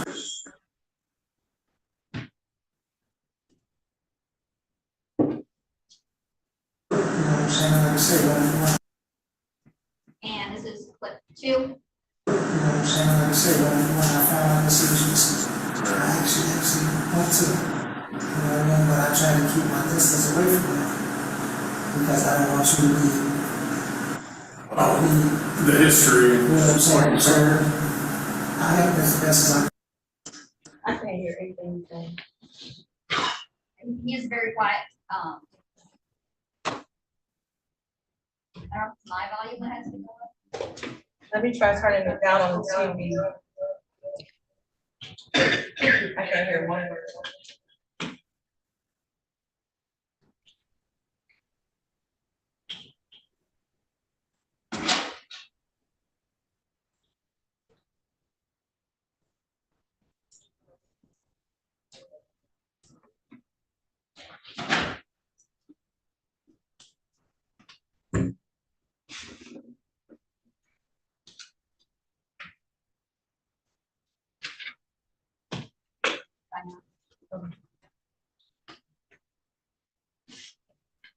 This is starting with clip 2. You know what I'm saying? Like I said, when I found out this was, I actually went to it. You know what I mean? But I try to keep my distance away from it because I don't want you to be. The history. You know what I'm saying? So I helped as best as I could. You know what I mean? I helped put the fires. You know, I don't know the friends. Right. You know, so I helped the fires. You said fires? Flyers. Oh, flyers. Flyers. In the area. You know what I'm saying? Like I said, there's lots of accusations towards me. Now, in that clip, Mr. Buck was talking about him keeping his distance given his history. Yes, And that he tried to help as best as he could with flyers. that he was trying to help with flyers regarding his ID being missing, yes. Okay, now I'm gonna play clip 3. What are the accusations? They said I knew her, I knew she was at, I was supposed to be in the area of some shit. This is what the detectives were telling me. I was supposed to be in the area at the time. I'm like, bro, I work in the fucking area. That's what I'm saying too. So Did they say why they picked you, or why they came to you, or were you just one of 10 people? I understand they said they saw a text message. Talking about am I gonna meet them, and I explained to the detective what that meant. You understand? Anytime you saw a text message from what? They said that she texted me, the right, what's it called?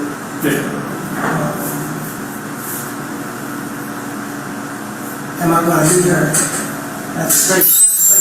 And the detective asked me, well, what's the place? I said, well, from time to time, I have them clean up, I have them do round jobs. And I owe them money, so a lot of times they don't get the money that day. I probably come the next day and I always go to the grandmother's house. I'm supposed to have been there, I'm supposed to leave them at the grandmother's house. I'm supposed to go to the grandmother's house and I got off of work. Okay. To give them the money. Sure. You understand what I'm saying? So, oh, they saw that. So there was like a normal text that she would have been texting me. Yeah, like you guys text like, I owe money. And when you go bring me my money, do you have any work for us? You know what I'm saying? And that was when, like I said, that was when they get the odd jobs when I paid them. Sometimes, man, when I was working at Frank's, I was out there late, so I'll have them come in and clean the office space. Right. We have a bathroom, clean the bathroom, you know, stuff like that. Organize this for me, and I would pay them. Okay. You know what I'm saying? So it would be jobs like that, nothing more. Now, in that clip, talked mostly about, that there was some text messages. He would have the girls come and clean, be at the shop, you know, he would have workers. Yeah, he was talking about, he would pick up the kids, he would give them a little bit of money, and they would come clean up and tidy up the shop. And that he believes that it's normal for her to text him for work. Yes. But or They just said it was not supposed to be. Do you remember that, and just, then you tried to tell them like it was for the money and they just weren't listening, or? I remember that one text because we were busy that day. Okay. And I never, I've seen it, but like I said, I don't think nothing of it. now he's referring to seeing a text message but being busy. Yes. Okay, so what was that about? When I believe that when she was texting him, he's referring back to when he was interviewed with Detective Mays and Johnson about the messages that she had texted him. And that he had assumed that he was gonna be picking them up by the grandma's house, and he had replied because he was busy working. And then he finally replied with, okay. Now, you also interviewed Mr. Butts the next day. You came back the next day. Yes. What's the reason you came back the next day? We had some more questions. Okay, and, was he once again, I guess, was he still, constrained by that, advice of rights? We had him sign another one. He read another one that day and he signed it that day as well. I'm pretty sure, or we showed him this and he agreed to it. That's what it was. This was the paper. We showed him, he agreed to it, he understood it, and he continued to talk. Okay, so you were using that same form? Yes. Okay. And, once again. Sorry.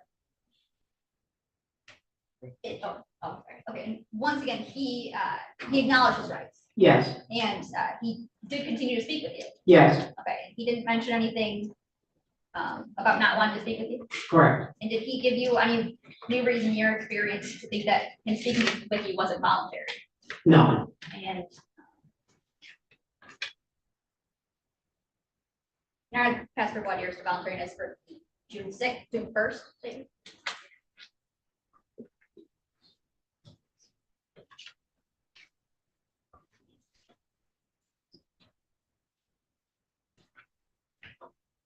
Sergeant, do you recall on June 1st, you were with your partner Sullivan, you didn't have him sign for?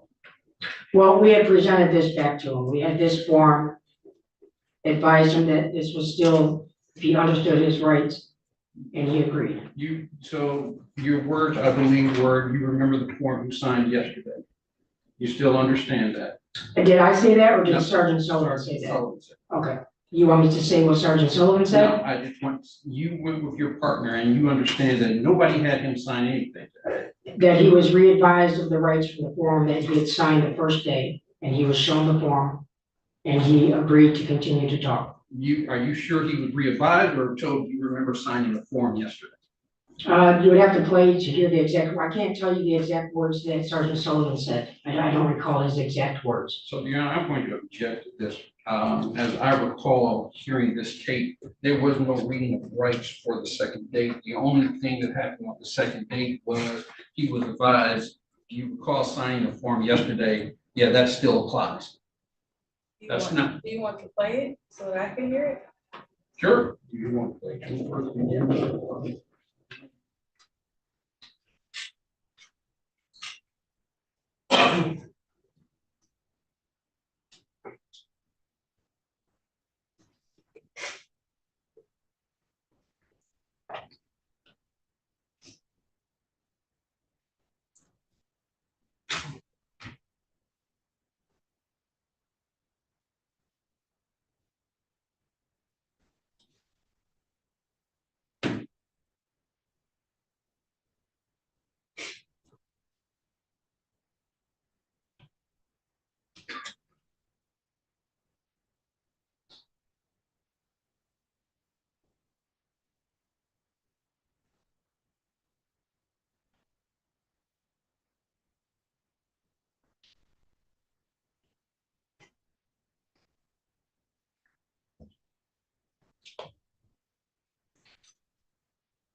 side of it that I do not have to answer any questions put to me or make any statements. Any statement I make or any.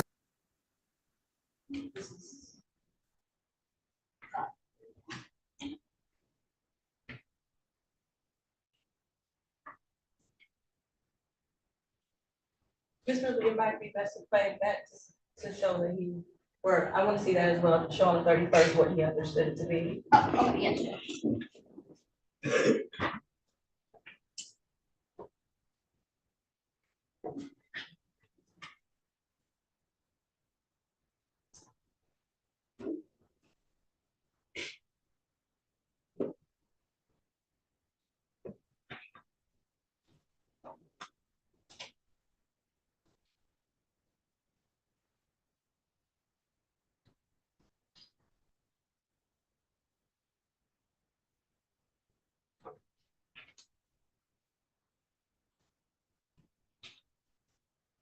I'm sure you want to know what it is you're talking about. You gotta go over your rights that you've done before.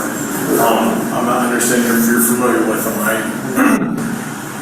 As we move along, this is not like we gotta talk in 2 minutes and get out of here, right? If we'd like to talk to you, right? We'd like to get a little, know you a little bit if we could.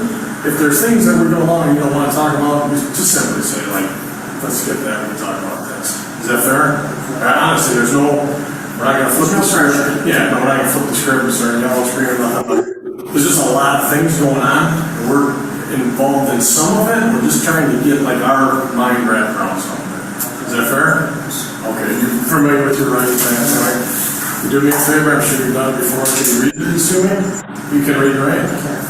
How far did you go to school? From college. Okay, where at? Where at? Oh, okay, nice. All right. If you could, what we're gonna do is have you read those and then initial them if it's needed you understand. I have the right to remain silent and that I do not have to answer any questions put to me or make any statements. Any statement I make or anything I say will be used against me in a court of law. I have the right to an attorney present before and during the time I answer any questions or make any statements. If I cannot afford an attorney, one will be appointed for me without cause by the court prior to any question. I can decide at any time to exercise my rights and not answer any questions or make any statements. I understand that these are my rights under law. I have not been written or promised anything, and I have now desired to answer any questions put to me or make a statement. Did you understand those? Any questions about those? Okay, could you do me a favor and just like initial next to each line? And then what I'll do is I'll sign it, have my partner sign it. So I've read a few things on there and I'll explain exactly what I'm doing. That's not what. Yes, sir. And then sign it, my signature and then the date and time. Yep, sign there. Yeah, we'll sign over there, you sign right there. All right, today's May 31st already. And I got 1:26 p.m. We're ready to do one there, and I'll explain that.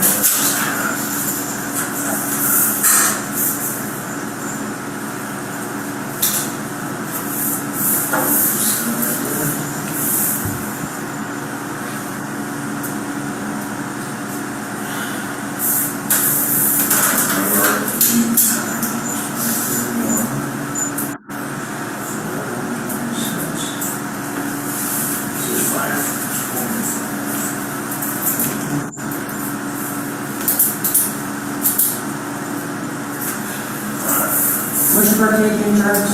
2182. For the record, that was from People's Exhibit 27, and it was paused at 4 minutes and 9 seconds.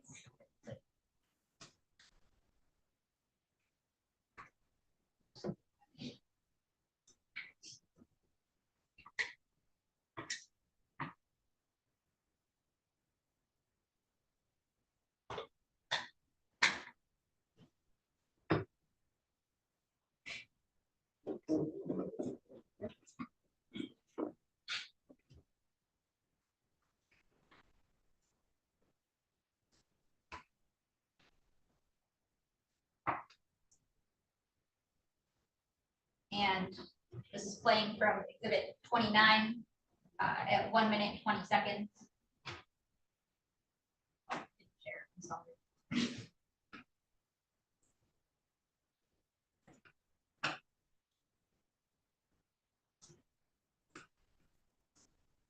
Playing at 1 minute and 22 seconds. All right. Okay, Good morning. so here was my thinking. We had talked after we left, right? And my thinking was, I'm literally leaving tomorrow morning on a 7 a.m. flight to Boston for 2 weeks of training. And I'm thinking like, how would that look? Like I talked to you, I thought we had a good talk. We had certainly, some stuff that we went back and looked at, And I'm thinking like, if I come back 3 weeks from now, it'd probably be like, I don't remember that conversation. I just thought if we could, we'd like to talk to you this morning or today, and then know I'm gonna be gone for 2 weeks, right? So if you wanna talk to me after, if you want, there's gonna be a gap. Does that make sense? Okay, because I just thought like, just same thing, turn the table, right? You guys come talk to me, and 2 weeks, I'm gonna come back with the third week, what gives, right? So I'd like to ask if we could kind of continue our talk. Can we talk some more? Okay, all right, so again, same rules apply, nothing's changed. We don't want to talk about something, we don't talk about something. There's no screaming on, so we went over your rights yesterday. I'll probably just have you sign this little form, right? Just so you're protected, we're protected. There are, if you want to just continue with this one. Okay, you're still familiar with your rights, correct? Right? Okay, nothing's changed, right? All right, so, Here, I paused exhibit 29 at 3 minutes and 3 seconds. Judge, I would just say that it's Mr. Butts who agrees to continue with just that form. And I would also argue that another form is not actually needed. He did have that form in front of him. And in fact, because there was not even an invocation of a right, or there was nothing that would be, ambiguous or unequivocal, that there doesn't need to be another form signed. And Mr. Butts is clearly aware of his rights, as he stated. And he's the one who agreed to be okay with not signing another form and not going through with that. And Your Honor, I would argue that just because he may know his right does not dispose the government of their duty to make sure that he is read, understands his right each and every time they interview him. So the fact that they may think he knows his right does not mean that they aren't supposed to read his right, make sure he understands and make sure that they're accurate before he waives. That's not a knowing, intelligent, voluntary waiver. And Judge, I would just say that Mr. Butts was not even under arrest for this case. There was no rights even needed. Yeah, they justified. He was in County Green for something else. He was in County Green for somewhere else, but he was not in his cell. He was not on his floor. They took him to another place where he was not free to go. He wasn't free to go because of another reason, Judge, not because of anything to do with this case.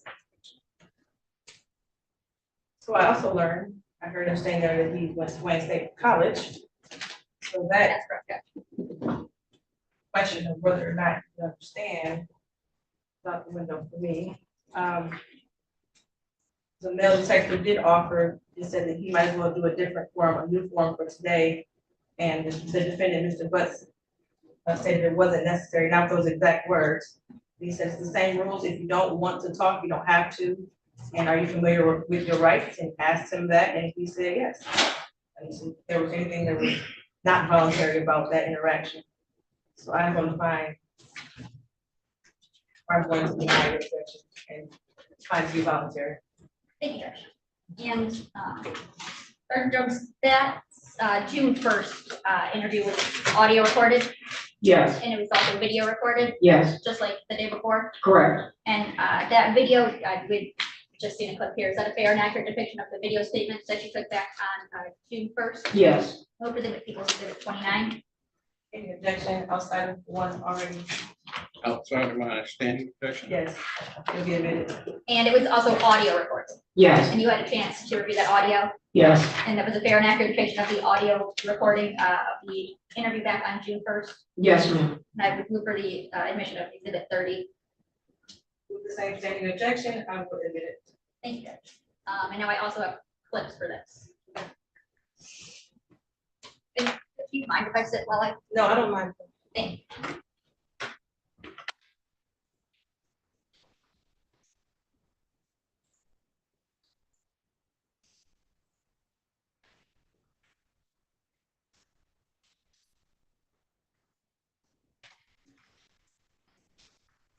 Publishing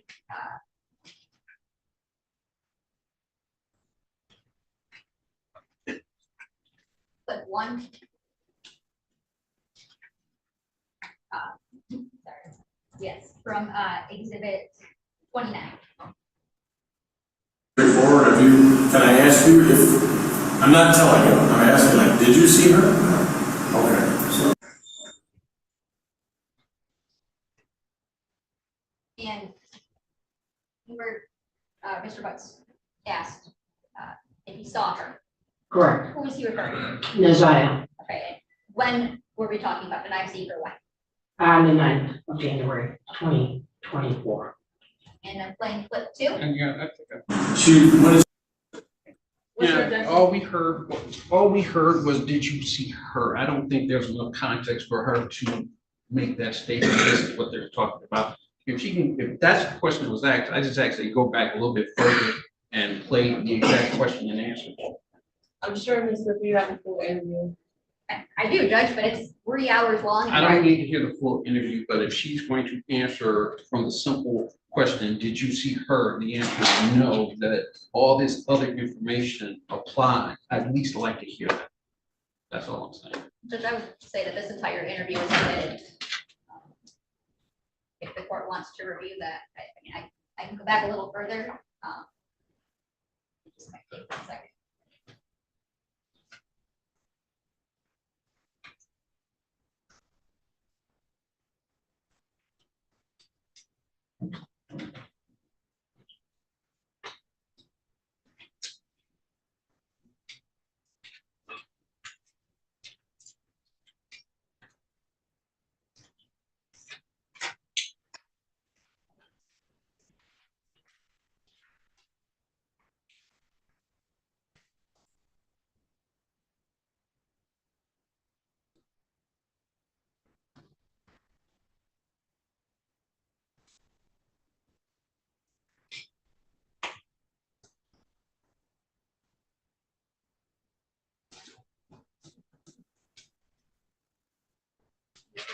Playing from just couple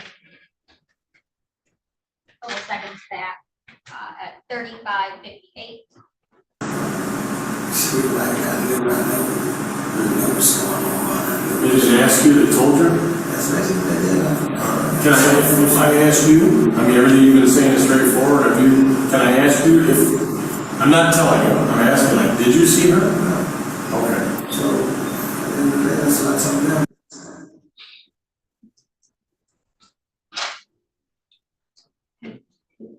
Judge, I would just say for context, the officer can talk about who they are talking about in general. Just ask the question. Who are you guys talking? Who are you and Mr. Butts and Sergeant Sullivan talking about in this interview? Nazaya Harris.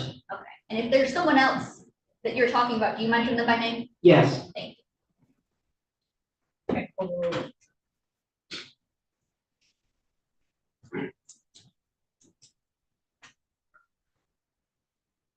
And then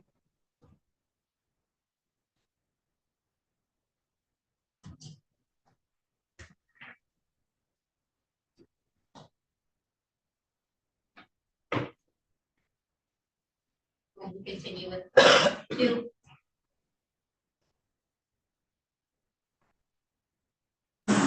When did she go missing? January 9th? So if you know, like, how long, when was like the last time you saw her before that? Like when did she, you know? I want to say like 2 days before. 2 days before? Okay. Yeah. 2 days before, I said like. You were all at the house, because you're kids. I put up all the time. Yeah. And playing clip 3. said something like he was on tether. Okay, so the Michigan Department of Corrections sent us his stuff, and they said, hey, this is where I was, right? He had to be in by 9 o'clock. Yeah, but he had talked about a day, I don't remember which day it was, but he had talked about going out to Ypsilanti to drop a car off that was repaired. And he had mentioned you were there, and he mentioned Zion was there. But I didn't know, that's why I'm asking, I'm not telling you, I'm just mentioning what he's saying, I'm not saying that, right? But,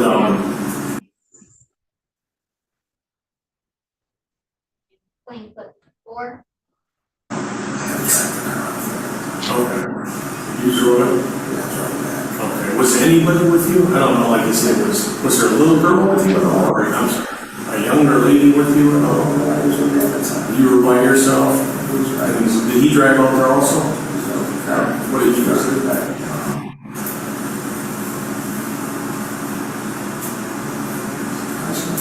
Oh, okay, no, I'm just wondering if it was like his car or something. Oh, okay. And clip 5.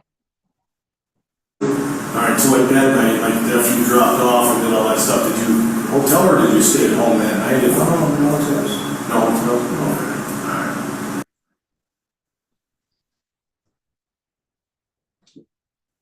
And clip 6. How she would text you of a phone. But they said she didn't have a phone, it was a phone. So she texted you from a phone number? Yeah. Or from an app, or from? I don't know if it was an app or was anything. She would text directly to your number? It was a phone number. It would come in as a phone number, like he said, I believe you, like the technology is not aware, but it was coming in as a phone number. Alright, okay. That makes sense. I would get a call from the number. Okay, same number? Yeah, so I don't Okay. know. Did you have it locked in as her? Yeah. Okay. So maybe. And clip 7. Like that's your phone and that's her number she's texting you from, right? She's texting this number. This is. I'm gonna pause at 7 seconds. What is it that you are showing Mr. Butts at this time? We printed out a copy of the text now messages. Okay. And would those be the ones, from people 16, to the 231 number? Yeah. Continuing from 7 seconds. This phone number right here. And then if it's sent, that means that she sent it. And if it's received, that means that he replied something to that account. So this is from a text now app, is what they told me. Okay, so I don't know what that is, but I know it was a phone number. Yeah, that's very okay. Yeah, so. It converts to a phone number. Okay, so. And in clip 8. Yeah, that's what I explained to them. Okay. But this is the only thing. This is a weird one here, like from her, like send okay if you've seen this message, so I can delete your number. Yeah, that's all, I didn't understand what that meant. Like she's deleting the messages. I didn't understand what that meant, like, why the fuck did you say that? I didn't understand. You said, I responded, I said, okay, like, okay, I don't meet you, I'll be over to the house when I get done, you know what I mean? So I'll be over there to give you the money, so that was, you know, I would pay them maybe that day or so. Okay. Or I'll pay them. The next day? The next day or so, you know what I mean? So How much would you typically? And clip 9. Didn't know if she was. But, so you say you saw her like 2 days before she went missing. Did she look fat to you? She didn't look bigger, like she might have been showing, was she wearing baggier clothes? You didn't notice anything different, like face getting rounder? No, when you just saw her, I mean, when you see somebody every day, you don't recognize the change. When you see somebody and then you don't see them for a month, you're gonna notice. She looked the same to you? You never heard about her being pregnant or anything like that? Like I said, the last detectives, she said something. But I was like, what? She's like, I don't know what she was saying. It was like she wanted to get pregnant. It wasn't when she was pregnant or something. I was like, girl, I'll beat your ass like that. You know what I mean? And she was like, I was just playing. See, that's what I was saying.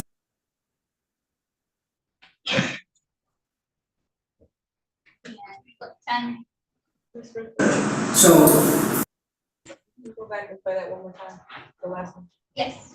Replaying clip 9. Didn't know if she was. but, so you say you saw her like 2 days before she went missing. Did she look fat to you? She didn't look bigger, like she might have been showing, was she wearing baggier clothes? You didn't notice anything different, like face getting rounder? I didn't have the extra, like I said, I wasn't. No, when you just saw her, I mean, when you see somebody every day, you don't recognize the change. When you see somebody and then you don't see them for a month, you're gonna notice. She looked the same to you? You never heard about her being pregnant or anything like that? Like I told the last detectives, she said something. But I was like, what? She said, I'm gonna see what she said. It was like she wanted to get pregnant. It wasn't what she was pregnant or shit like that. I was like, girl, I'll beat your ass like that. You know what I mean? And she was like, I was playing. See, that's what I was saying, that's.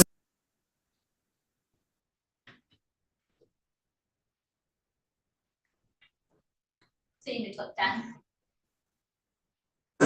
So, this, even though it's deleted, right, this is all from the same app. And I want to make it clear though, I read through them and I see a lot of them where she's kind of an initiator on a lot of things. And I get she's young and then she's an initiator. And I also get, there's history, you guys have a relationship with each other. We're not gonna, we don't want to deny it. When I say we're coming to a fork in the road, what I'm trying to say to you is, stay on the same path with me, okay? Because you're hurting, you are hurting with all these people coming forward. Your daughter coming forward is hurting you, yes? Okay. Don't separate, stay on the path with me because your children that are out there are hurting because they're seeing all this stuff, right? Don't let this be the next thing that they're going to see. And this is, we can go over this together, and if you have any questions, we can talk about it, right? So this starts here in March. 23? Yes, 2023. And this is where she's identifying who she is, okay? And this number here is all your number. And it's all your number throughout all the pages, okay? And over here is the column that says whether the person deleted the message or not. But when we talk about the nerds, once you put something out there on the internet, it's there forever. And it's on a device, and it's in your email, and it's on your account, and it's on the jarvisgoogle.com. And everything that you've searched is on there. All this stuff is leading to this. And I think that there has to be a way to break the pattern. And I'm trying to get you to stay with me to break this pattern. Because this pattern has been going since when you got locked up. And it may have started before that. But I think you got a lot of heavy on you. There's a lot of heavy right here that you're holding in. And it's here. It's okay. Can you call Nana yourself? These are going to be different conversations, right? She's giving you Nana's number. It's very clear that this is her. She has sent all these messages, and then you finally replied. And you said a lot of times, blow you up. I called already. And I see she's hitting you up again, and then you replied, yep, and it goes back and forth, right? So here I can kind of see, she's like, I just need somebody to talk to. So I think she's kind of reaching out to you. Was she? Was she going through her time or something? But I told her, I said that as well. Alright. So here's some more sent messages. She's tired of people telling me that they love me, and then the next minute she's crying. She keeps falling for people traps, and they treat her like shit. You're the only person I really trust. She asks you, do you think I'm ugly? Right? You replied, no. She says, thank you. And you asked her, what are you doing? I'm sorry, she asked you, what are you doing? Then you reply, stop messing with people and just be mine. That's taken out of wrong context. All right, so I'm gonna mark that when this wasn't meant like that. It's a typo.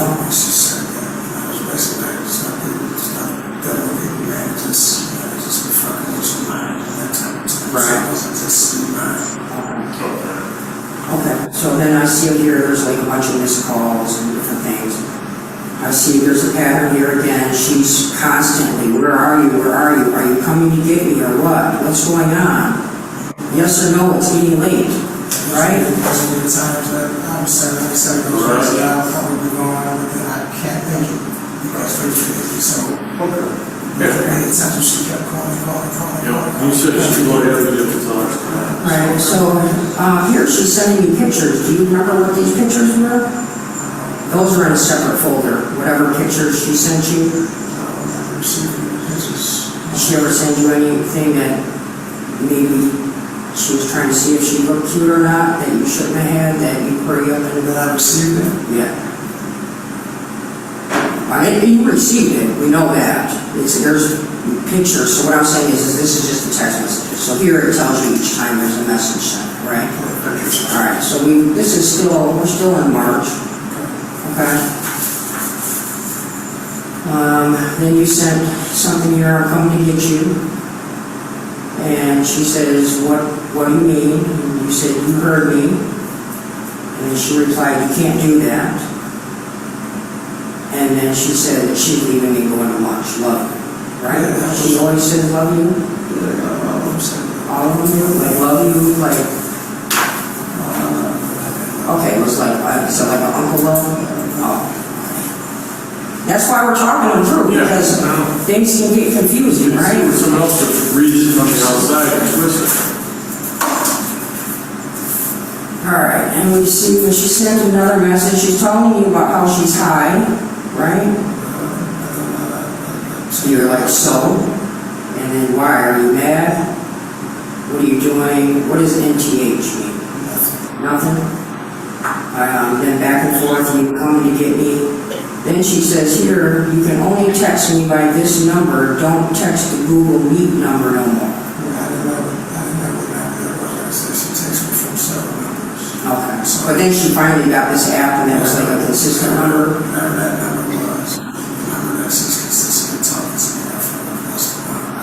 So after this Google Meet, then you're like,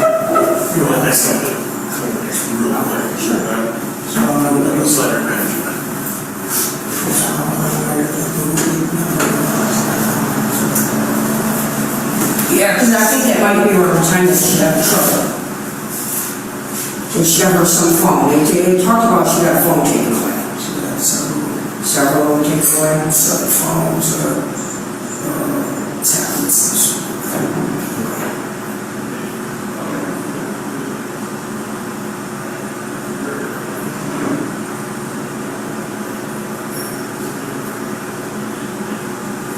Yeah, so I see that there's a whole bunch of stuff in here about call her, please, call her. Is this all like trying to get you to call her grandma? Okay, and then just maybe she was feeling down, just a random I love you in there.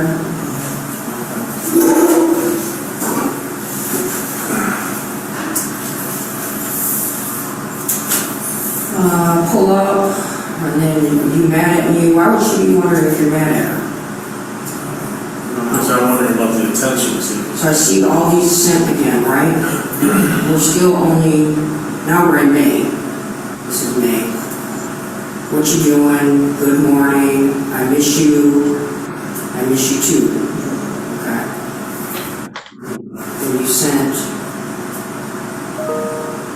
I can't stop thinking about you either. I sent that. Yeah. See, it says received. So she said here, I can't stop thinking about you. Sent, and then you replied, I can't stop thinking about you either. So that was not that either. So I remember that text message.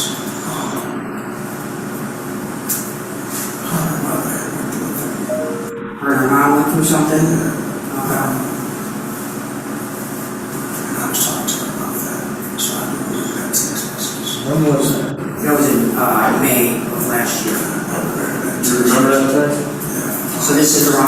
that she got something with her mom? Yeah. Okay, so the mom here, so now, wow. So we'll see if we can figure out what happened between her and mom. But she keeps asking, like, don't be mad at me. Like, can you tell me why you're mad at me? Do you remember why? I would ignore it. Maybe because for ignoring her? Or because you were busy? It was a bad thing, like I said, about the text message, action too soon. Well, you don't kid you, if you don't text them back right away, they get stressed. All right, so sent, back and forth. Something about I told you not to go into my room. Why you take my stuff? Did you take something out of the room? I found, took her mother, her auntie to the laundromat. And I guess one of the bags was open. And I said I found some panties. And I said I was in the room when I was in the house. So I put her back. She was like, I told you to get out of the room, some shit like that. I told you to get out of the room, some shit. Okay, so this was some laundry bag broke open and you found her panties? Yeah, I found a couple of other things. I didn't know whose panties they were. Well, I mean, were they big, little? No, they were, my daughter was like this. Okay, they could have been her. Okay, all right. So here's a bunch of sent, where you at, I'm gonna call. Then we're gonna get to this one, which is, this is where we're gonna stay on the same path, okay? Can you read this one? Didn't I make you come faster than ever? I'm sorry for making you mad, but do you ever think how I feel knowing that I can't have you? Was this? Yes, you tried calling her. So then it goes back and forth. Then she sent you, this is in June now, okay? You going to hit it from the back again? I don't know what the fuck that is, man. And then you asked her, send me some more pictures, please. She sent me some pictures, please. That's what you said. Yeah, so what pictures did I send you? You said, send me some pictures, please. Well, that's probably the next page. So let me, so, and like I said, going kind of back up just a bit, remember what I said about, is there something maybe she's, you know, not saying you're a victim, but is there something that she's saying to Sabree, playing with you, right? Did she ever say anything like, you know, I like you, sexual, anything like that, right? That's why I was asking, right? This is hard to talk about. It is. Well, here's what I'm talking about, because at the end of the day, these are some of the questions that I would ask the detectives. And then I didn't have a sexual relationship. That's a, all right. We never had a sexual relationship. Never. You know, like I said, some of these things.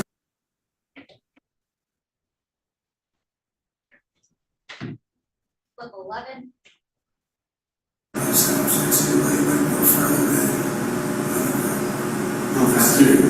So this is where you're like entertain the thought, just to talk with her.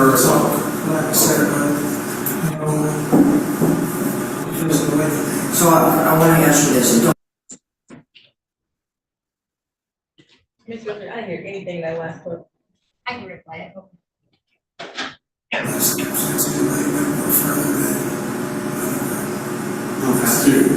So this is where you're like entertain the thought, just to talk with her.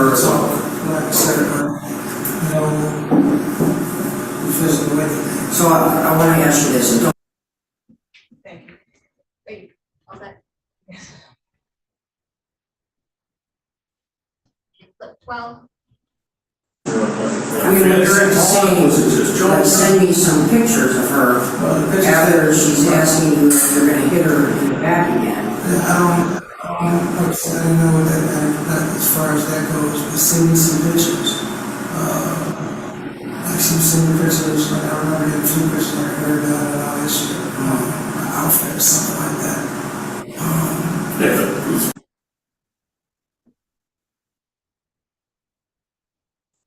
Click 13. All right, now we're back to the, are you coming over? I missed you, good night, call me. Then you randomly send her, and June 26th. I want some pussy. No, that wasn't, I didn't text that to her. Well, no, I didn't text that to her. I texted that Hold on a to second. I texted that to my baby's mother. So I didn't text that to her. So like I said, maybe you Hold on a second. Yeah, I agree. You text this to Shannon? Yes. So this would be in Shannon's phone? Whatever that number is that they use, like I said, I've got. So Shannon sends you text messages on there too? I sent her some text messages on the phone. Like I sent that to their. So you can have some whenever you come get me, call me when you want to tell you something. You can get some today. Now here's where you can get some pussy. This is all within seconds of each other. Okay. Now here's why this is not Shannon. Why is that not Shannon? Because the next sentence is, tell her you have an inspection tomorrow and they come in early. And this is discussions about, so you can call grandma. Yeah, so I didn't, like I said, I've never had a sexual procedure. Anytime I act, was taken, I just went to those terms. So, as far as this goes, I do remember this one. These. So this was meant for Shannon. Yeah, those were. Was she using, Shannon, remember I asked you, like, did anybody else say, hey, this is me, this is on the phone, right? That's what I was asking. A stranger. Or anybody, yeah, so would Shannon send this phone? Like Shannon called me from this number before, texted me from this number before. My phone was broke. So she did it a couple of times. Okay. Now, like I said, this one, whatever the case may be, I remember getting this one because I was doing like inspection, but I never came to What's get the it. inspection? Like if you told them that there's an inspection in the shop, so you Oh, get someone to come over and I tell them. never, said I'm sure you get it. I would just get them and just write it back, and like I said, they would be gone no longer than an hour. All right, and so are all these good morning, babe, I love you, missed you, are you naked? Is this all, we're assuming Desire, this is, she's sending them. Are you naked? I don't want to get naked. Are you mad that I didn't? All right, so now here's where some pictures come in. This is the fit for today, which was her outfit. And she sent another picture. This is sent, and then you send her, but I can't nut inside you, so it's different. Like I said, And she says, why you can't, didn't you do it before? And you said, but I had to buy a pill to do it. never first. Like I said, I never had. What kind of pill is she talking about? Yeah, what the fuck is going on? As far as any of this goes, man, me and Shannon have 5 kids, so we don't see what we're going on. I understand she had an abortion. Like I said, if I was texting anything like that, it was strictly because of that. At the bottom line. I've never had a sexual relationship with So I'm hearing that you're saying that's probably with Shannon? Yeah. How do you know? I don't know. Okay, I'm trying to differentiate, how do you know when she would take over that phone now? Okay, do you remember typing that? Which one? I can't remember the conversation? I just don't know how, like, I'm reading this, we can't tell, like, who you're talking to. Right, so it's not.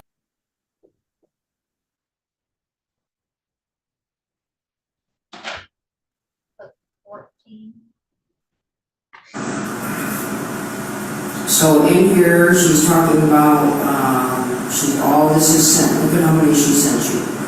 All back, boom, boom, boom, boom, boom, boom, all within the same amount, right? And she's apologizing for something. I didn't go see anybody, I swear, I came straight back. My friend lives right down the street, she didn't answer, so I came back. and went to sleep. I'm sorry, please. I didn't sneak out for nobody, I swear. Yeah, I remember those, cussed her out. She telling me, well, she didn't tell me shit. I heard that she was out about 1 o'clock in the morning, 2 o'clock in the morning. So I checked her about it. That's what she was, I went down the street to see my friend, and I went down there, somewhere down this. So, but why is she calling you vague? You never corrected her on that? I always corrected her on everything. Always corrected her. I was only out for 5 to 10 minutes, you didn't respond to none of my messages, so that's all in here. Stop ignoring me. Then she says, if you don't believe me, I'll send you my Instagram password. So she sent you her Instagram and she gave you the password, her Gmail password. I hope you believe me now. You really don't want to believe me, but I will tell you the truth. I just want to make your day better. So, like looking at this, and whether you felt the same way, she thinks she's in a relationship with you. Because how she's reaching out to you, she's confiding to you, she's calling you babe, she's saying I love you, she's apologizing, I didn't do this, don't be upset, stop ignoring me. Those are all things that I guarantee every one of the other women that get pissed off at you or whatever, you guys probably go back and forth and say, this is not a niece-uncle conversation. You may not have been looking at it a certain way, but she's looking at you a different way. Does that make sense?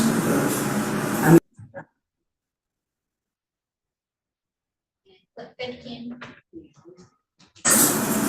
So there's like 2,000 messages. I'm not going to try to sit here and read them all, right? So this is where, back up a little bit. This is still in June, a lot of stuff going on in June. Are you still picking up Janaya? And then you asked when, she says today, you said no, she said why, and then you said, it's just me and you, because I was never picking her up. She says, okay, I really like that it's only me and you.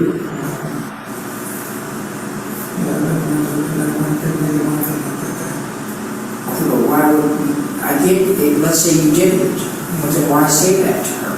It was just me and you, because I wasn't going out there. I had other things to do that day, and I was like, I do basically, I do it was just me and you, but.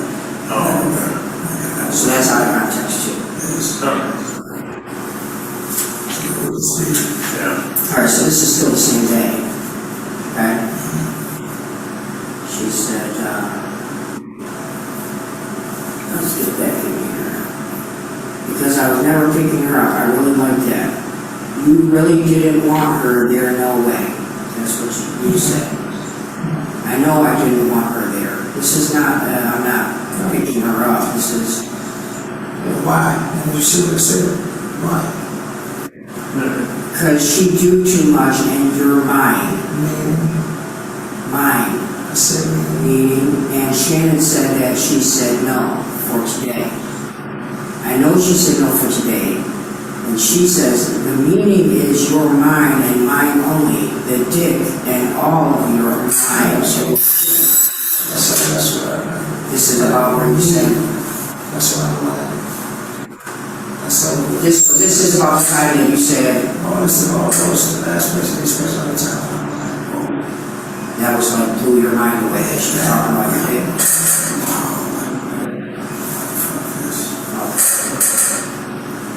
And then she says, I want to know the meaning when you say I'm yours. It's entertainment of the shit. So it's not like a role playing. Entertainment. Like I said, I didn't see how you're going with that. So I get that. She's taking a little stronger than when you're stronger filling out there.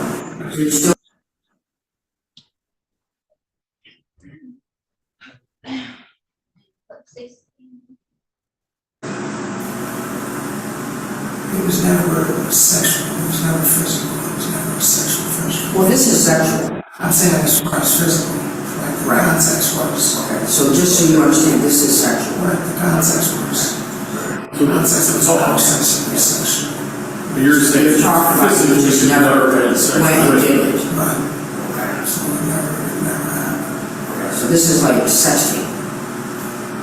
Okay.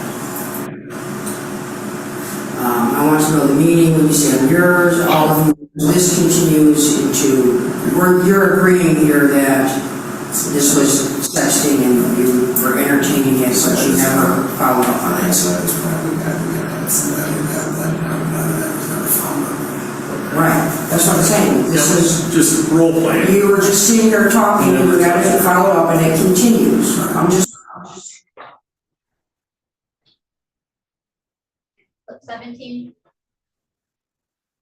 okay, these pictures that she sent, what were the pictures of? A few pictures of that series that around the closest from my side of it. I know you didn't do anything. So what? Describe the pictures to me. If I didn't know what the picture looked like, describe what it would be. There's a few, I'd say she was in mirror things. What was she wearing when she was in the mirror?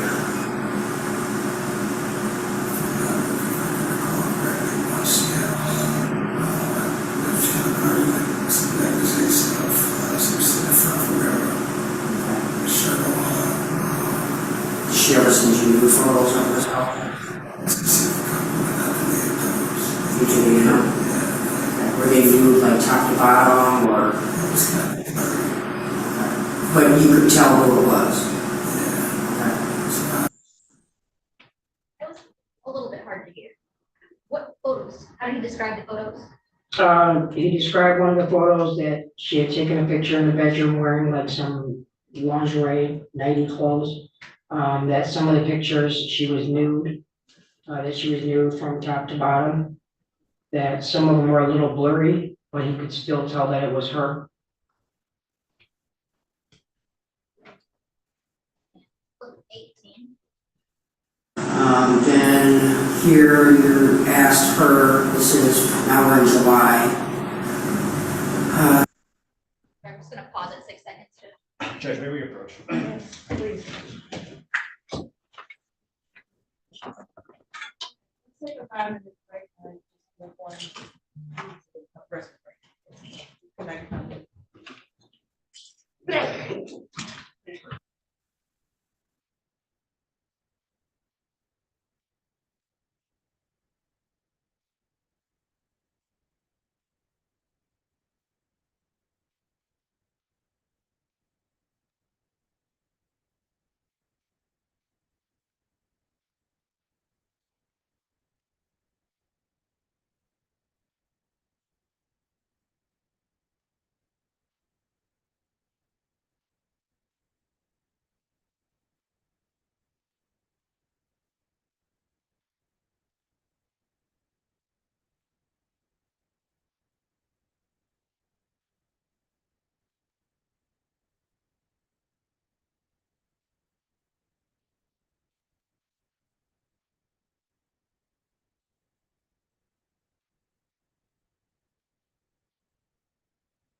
We're back on the record, 2459617, the people of the state of Michigan versus Jarvis Butts. Took a brief moment to have sidebar with all council to discuss timing. We've all agreed that we cannot finish today by 4:30 or 5 o'clock. And this would be the time to break until tomorrow at 10 a.m. Is that correct? That's correct. Yes, that's good. And we'll come back at 10 o'clock and hopefully finish tomorrow. Final argument and being done with tomorrow by. Thank you. Anything else for the record? No, Judge, thank you. Okay, you're done for today. Okay.